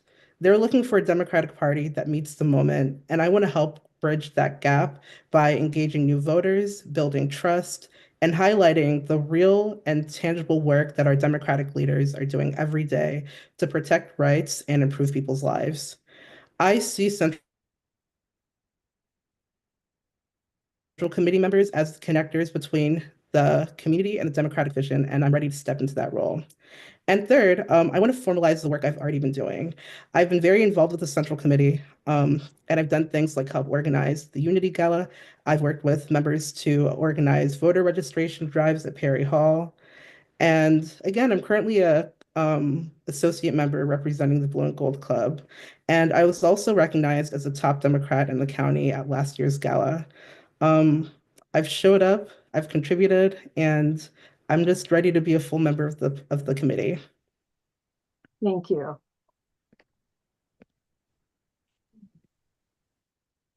right. What political activities have you participated in as a volunteer or candidate? And specifically, have you done any of the following? Door-to-door canvassing, phone banking, voter registration, get out the vote activities, helping voters get to the polls, or electioneering? That is a great question. And I love this question out of all the questions that I will be expecting tonight, because there's nothing you've mentioned that I haven't done. I've been a candidate, a staffer, and my favorite role, a volunteer. Right now, as I mentioned, I serve as Vice President of Programming for the Young Democrats of Maryland. And to get this role, I defeated an incumbent by 2 votes. And I did that by cold calling hundreds of young Democrats from across the state, sharing my vision with them, and asking them for their support. Since I've held this role, I've organized 250 members from across the state to Annapolis for them to meet their legislators and advocate on issues that were important to them. And also, in my personal capacity, I have participated in phone banking and canvases in Baltimore City, Baltimore County, and the Eastern Shore. During the 2022 cycle, I was a staffer. I was a lead field organizer with the coordinated campaign, where I knocked over 5,000 doors for Westmore and other down ballot candidates like our representatives here in District 8. And in that role, I also ran phone banks, led canvases, and helped mobilize first-term voters. And we see what the result was. We have amazing people like Wes Moore and Brooke Learman in office. I'm also a member of the Baltimore County Women's Democratic Club, the Baltimore Women United, and I've done a lot in these roles to plan voter education events, organize sign pickups and deliveries, and of course, led sign waves. Most recently, and something I'm really proud of, is that I was very involved in supporting our now County Executive Kathy Klasmeyer's appointment by writing a letter of support that was picked up by the Baltimore Sun. And I also testified in support of her before the Baltimore County Council. What I've learned from all this is that every action matters, whether you knock one door or 50, make one call or 100. Every action you take is helping reach new people and building our party. Thank you. Question 3. What skills, experience, or background do you think you can bring to the Baltimore County Democratic Party that you think we may be lacking? What I bring to the Central Committee is strong volunteer experience and a clear vision for how we can connect more deeply with our community. All in all, I feel like we need to do a better job of telling our story online, digitally, through our social media. So many people get their information from phones, and if we start daily posting the hard work that our leaders are doing to get things done, we can restore faith and excitement in our party. And this is not just something I've done as a volunteer, like running socials and things like that, but I've also done this professionally in my roles. I've worked as a communications coordinator on the Baltimore City Council, and I was also the public relations officer for the Baltimore City Sheriff's Office, where my main role was to rebuild community trust and publicize all of the great work that our office was doing. So I would bring those same skills here to showcase the great work that our party is doing.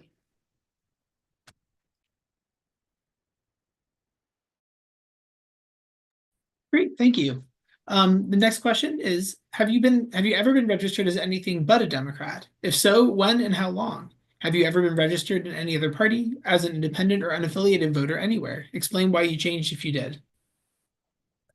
I have been registered as a Democrat since I was 17. I registered right at Perry Hall High School, and I have not looked back since. I'm a Democrat because this party fights for people like my family. I'm a first-generation Nigerian American, and it was Democratic policies that allowed me to go to college, and it was Democratic policies that allowed my grandma to take advantage of Medicare and help get her health in the right order. I really believe in the Democratic Party, and this is something I take with me when I go canvassing and when I talk with voters about how much the Democratic Party shaped me. So I'm a proud Democrat through and through. As you know, we hold our meetings on the third Tuesday of each month at 7 o'clock and are required to attend 2 statewide meetings each year that are typically held in June and December in various parts of the state. Are there time commitments or conflicts of interest that would prevent you from attending these meetings, as well as are they fully participated as a member of the committee? As an associate member representing the Blue and Gold Club, I've already been attending central committee meetings pretty frequently, as well as subcommittee meetings as well. And I even attended the statewide meeting that was held back in December. I'm such a regular that I was asked to help step in and plan the Unity Gala last year because people had gotten so used to seeing my face and they trusted me to be a part of those conversations to help get things done. I enjoy coming to these meetings. You know, they give me a good chance to build relationships with central committee members and to learn about projects that are going on. And it also gives me the opportunity to share my feedback. And I truly love being a part of these conversations. The funny thing is that I've been so involved with the central committee that people already assume I'm a member, but I just say no. I'm just a happy volunteer. So, in a nutshell, there are no conflicts. I will continue to show up and make sure that I have a good attendance meeting to a good attendance to meet all these meetings. All right, thank you. All right, have you ever volunteered as a worker at a fair, festival, or convention booth, or have you participated in a parade the past decade? And are you willing to help set up, staff, or break down these kinds of community events? Yes, I've had the opportunity to staff the Maryland Democratic Party's booth at the State Fair for the past 3 years, and I usually do it for a couple days at a time. And through this through these experiences, I've had the opportunity to register voters, answer questions about candidates, and talk to people about the issues that matter to them, and also connect them with resources that can help improve their situations. Additionally, last year I walked in the Pride Parade with Angela Alsobrooks campaign, and I've also volunteered with the For More campaign and helped collect signatures for that cause at different fairs across the county. Attending fairs and festivals is something that I look forward to doing. I believe that these kinds of experiences is what builds trust with the community, and it's something that I love to do. So yes, I'm always happy to participate with fairs and festivals and also help set up, staff, and tear down. Whatever needs to be done, I'm willing to help. Thank you. As I've told every other candidate that's been here this evening, I do thank you for that question and those answers because, as you know, I am the chair of the Fairs and Festivals Committee for the Central Committee. So that question means a lot to me. But for there, we're going with question 7. What do you believe are the primary principles of the Democratic Party, and do you believe there is room for equivalation from those principles? I believe the core principles of the Democratic Party are inclusion, equity, and support for all people, regardless of their race, background, gender, income, or immigration status. We are the party that sees people for who they are, and we work with them to make their lives more equitable, safe, and full of opportunity. I don't believe there's room to compromise on those principles because it's what sets us apart from other parties out there. But I do believe that we need to be more thoughtful about how we communicate them, just because not everyone uses the same language or buzzwords that we do. So I don't think we need to water down our values, but I do believe that we need to meet people where they are and see how our values will help or apply to their everyday lives.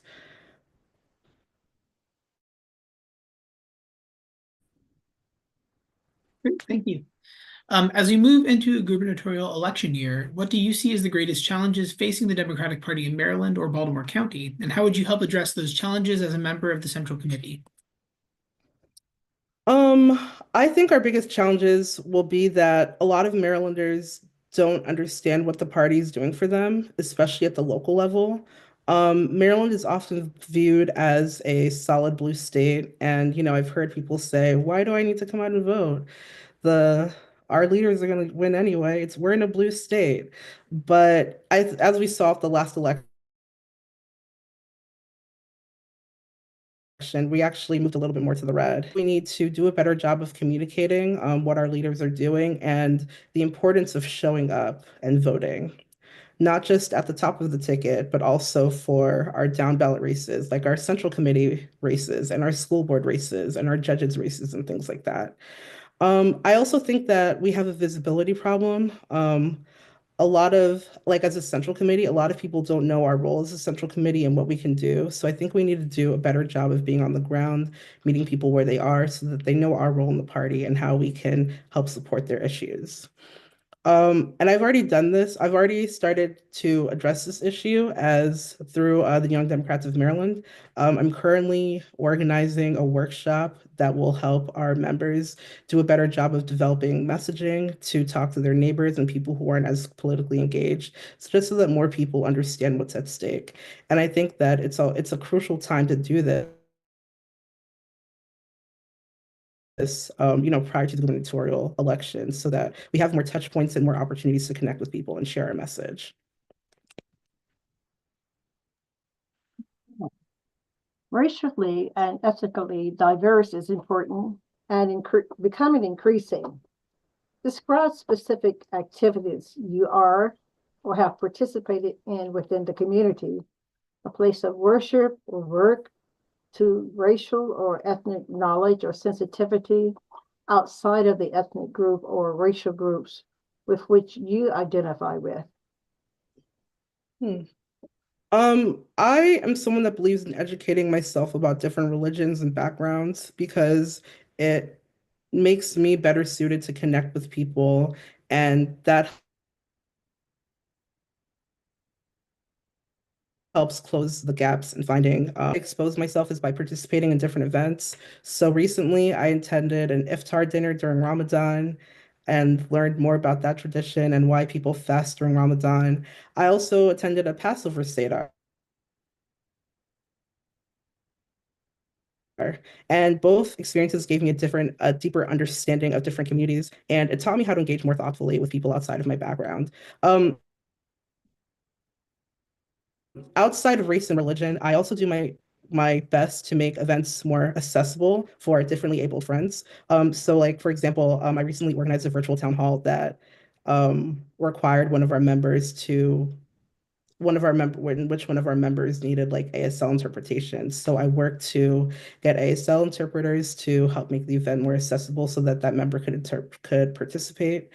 And that experience taught me a lot about how that needs to be at the forefront of everything we do. So outside of physical events, that also applies to the graphics we make and making sure that our website is like 504 compliant. And those are just some of the ways that I try to expose backgrounds. Thank you. All right. Have you ever been active in any community groups or political clubs? And if so, have you served as an officer? Also, what, if any, kinds of fundraising activities have you participated in as a volunteer for nonprofit organizations, and what was your role? Yes, I've always been very deeply involved in my community. I currently serve on the board of the CCBC Alumni Board Foundation, as well as the Perry Hall High School Alumni Board. I'm also on the board of the Maryland Student Legislature, and I'm also the Vice President of Programming for the Young Democrats of Maryland. When it comes to fundraising, I'm very good at it with our programming and outreach events. For the Perry Hall Alumni Association, I helped secure items for raffles to help raise money, which in turn we give away for scholarships to rising seniors. During the 2024 election cycle, I participated in 3 virtual fundraising calls with the party that helped raise thousands of dollars. And I also self-funded my trip to the DNC last year, which was a great experience, cold calling all my friends and asking them to support my vision. Over time, I really mastered the ask. It's not all about can you donate? It's about painting the full picture about where people's money is going. So I usually explain that, your donation is helping build our ground game. It's giving our members tools to be stronger advocates. And it's, of course, making our meetings and events more accessible and inclusive. And using those kinds of messaging and words has really helped me connect with people and encourage them to donate. Thank you. The next question, number 11, is a sample scenario question. Are you a person who handles hostility well?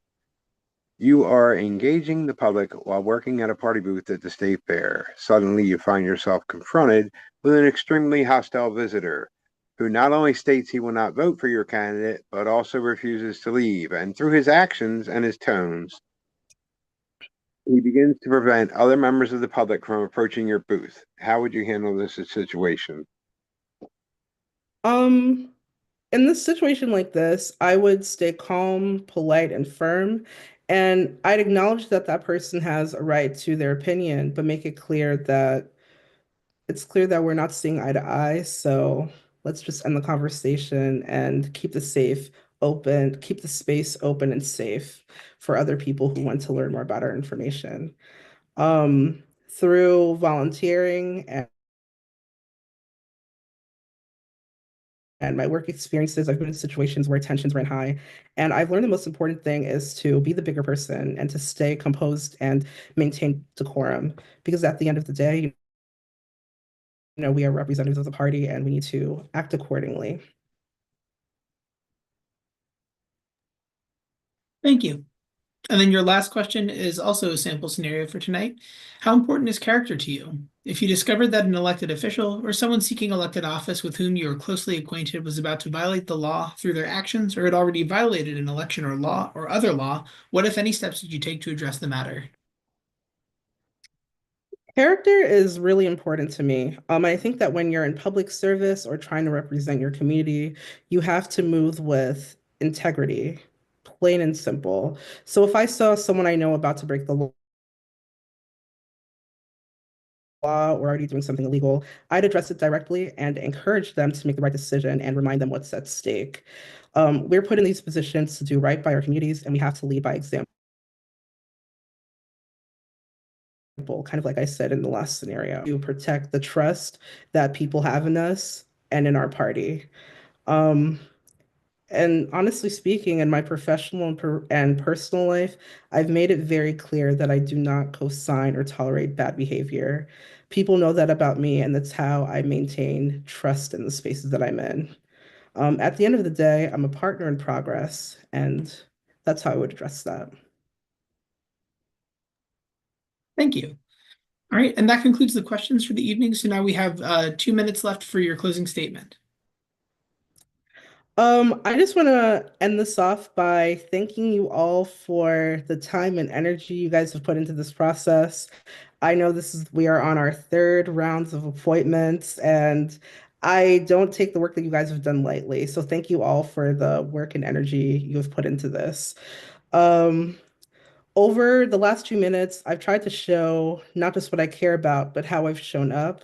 I've knocked doors for our local, state, and federal candidates.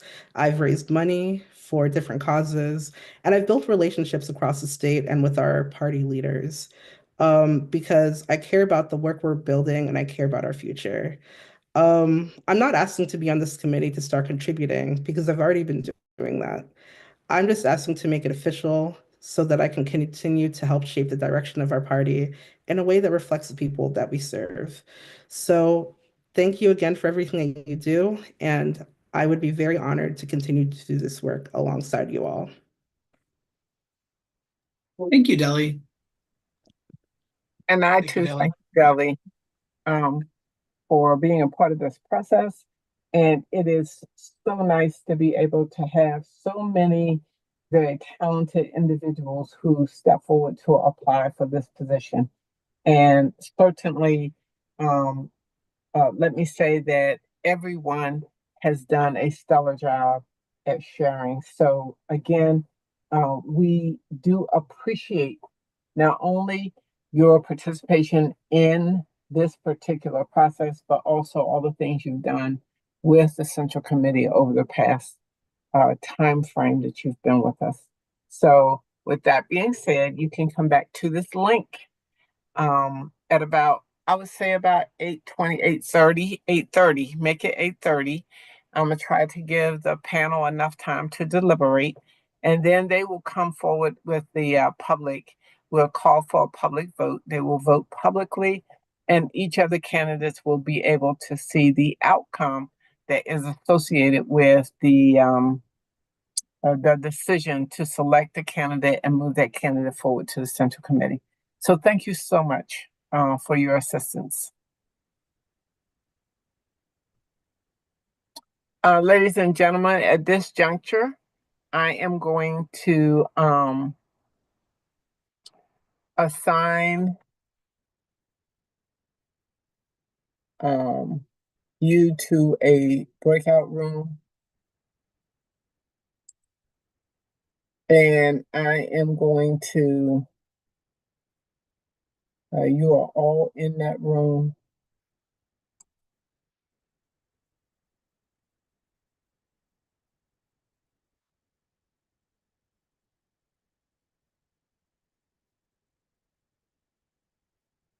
and you can join.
You're muted, Dr. Wood.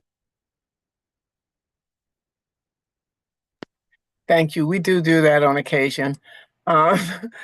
Um, Margaret was still in there. It was giving her 25 more seconds to remove herself from there.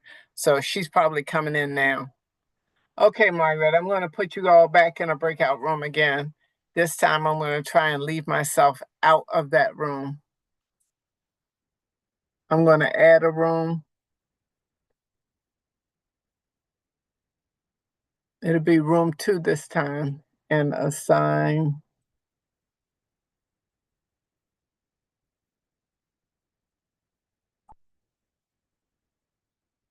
Brad, Chuck, Margaret, Shanna.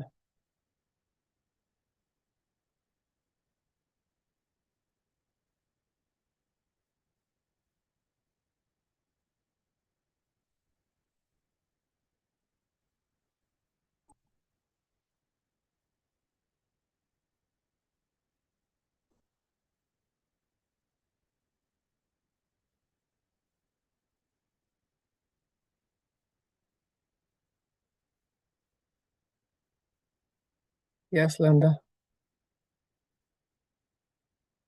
Okay.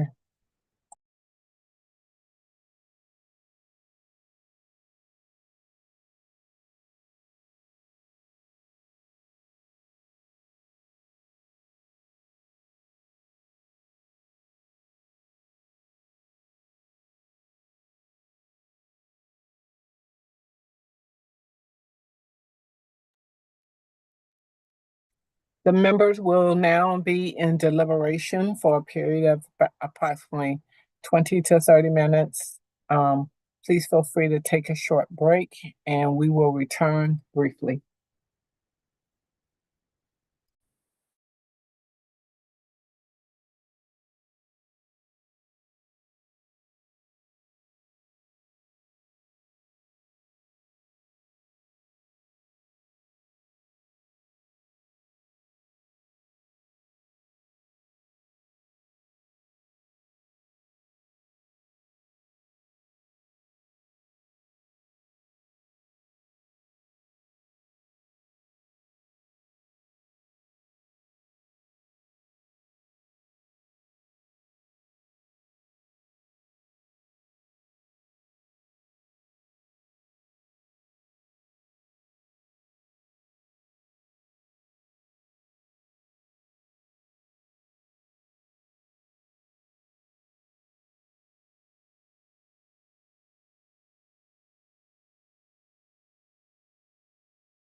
So the only person we're missing is Margaret.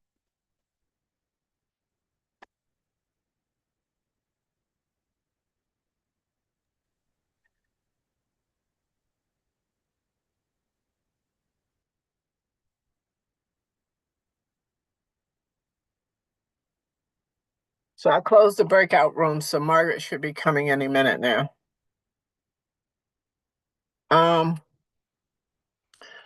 I am going, since we finished a little earlier than I had told the candidates, I'm going to call each one of them real quick and tell them they can log on.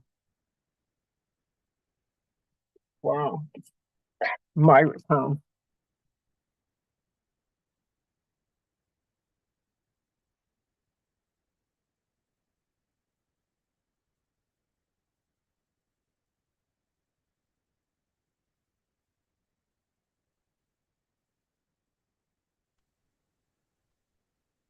There we go. Now we're up. Oh, you guys are there already. Okay, never mind. I was going to call you and tell you you could log back in. All right, bye.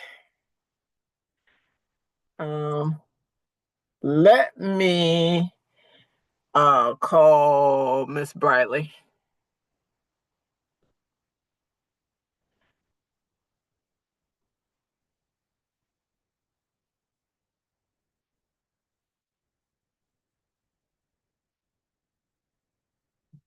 Who else do I? Oh, and Dr. Dorsey. I gotta call her too.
You're muted, Dr. Wood.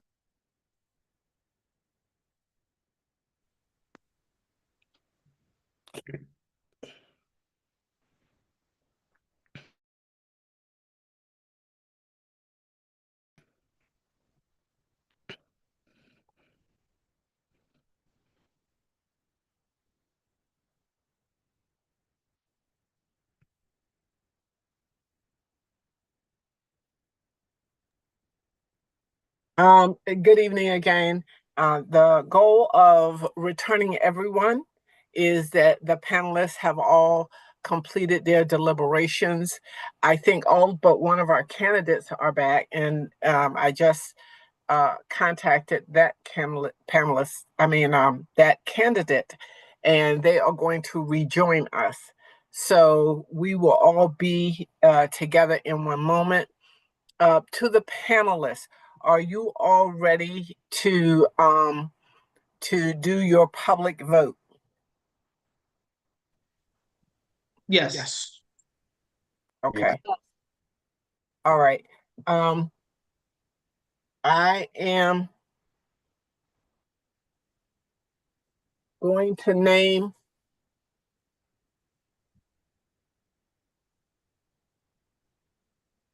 the 4 candidates. And I think the simplest way to commit to this, this is the first time I think we've had 4 candidates, is going to be for the panelists.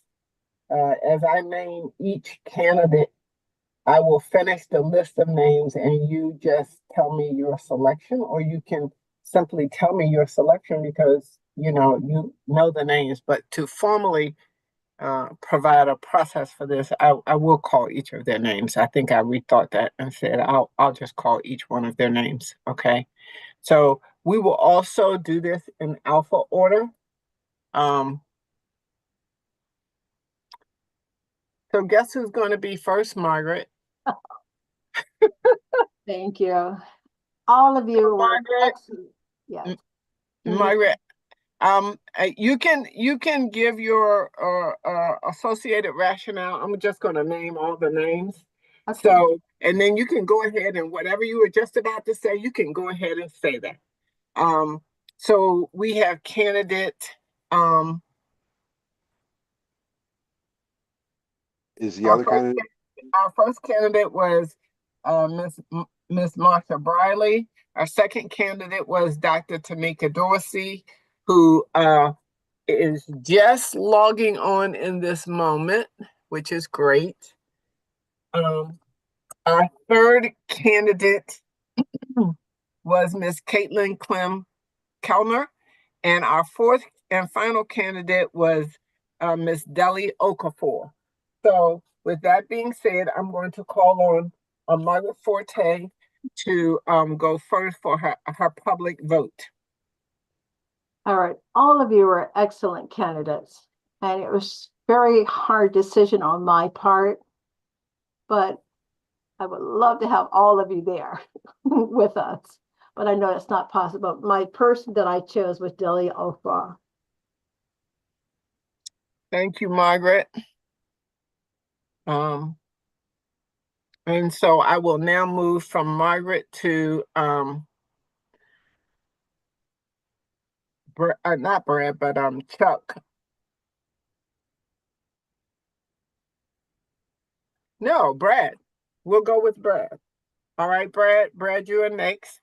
We have Miss Marsha Briley, Dr. Tamika Dorsey, Caitlin Clem Kellner, and Miss Deli Okafor.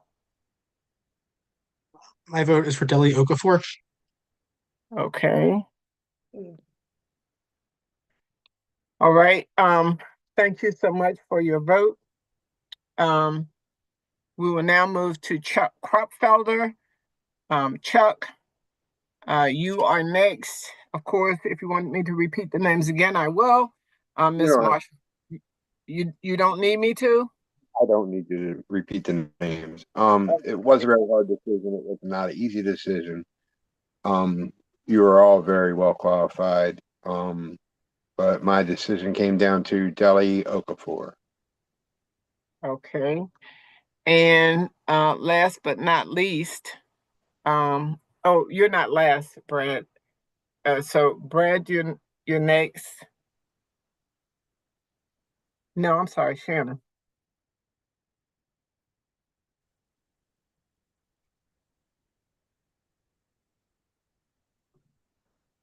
You're on mute, Shannon.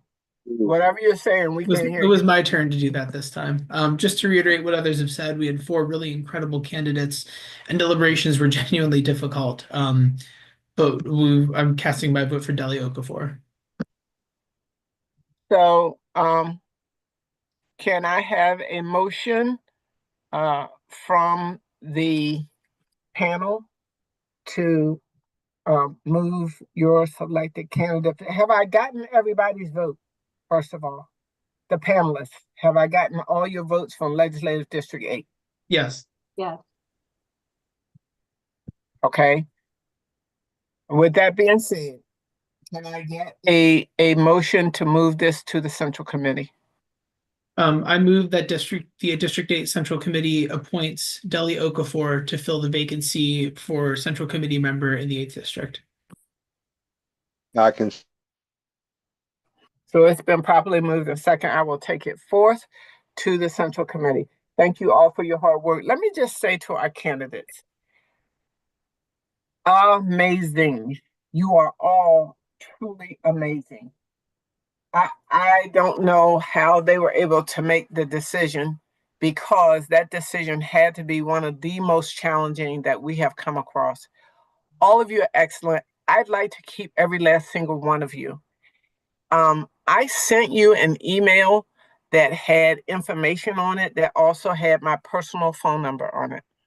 And what I would like to do is stay connected with each and every one of you after this process is over. I think that we have certainly the kinds of events, activities, and the kind of, the kind of convictions and commitments that you all have that would really be truly suited to help us facilitate what we need to be doing for this upcoming election year and beyond.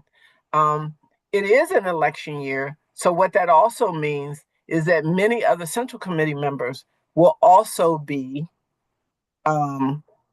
putting their names on the line to go back up and be voted upon again during this election. So this is an election year for Central Committee members as well as many of the electeds. My suggestion would be, please come join us. Come be a part of us. Start working with us in this mode.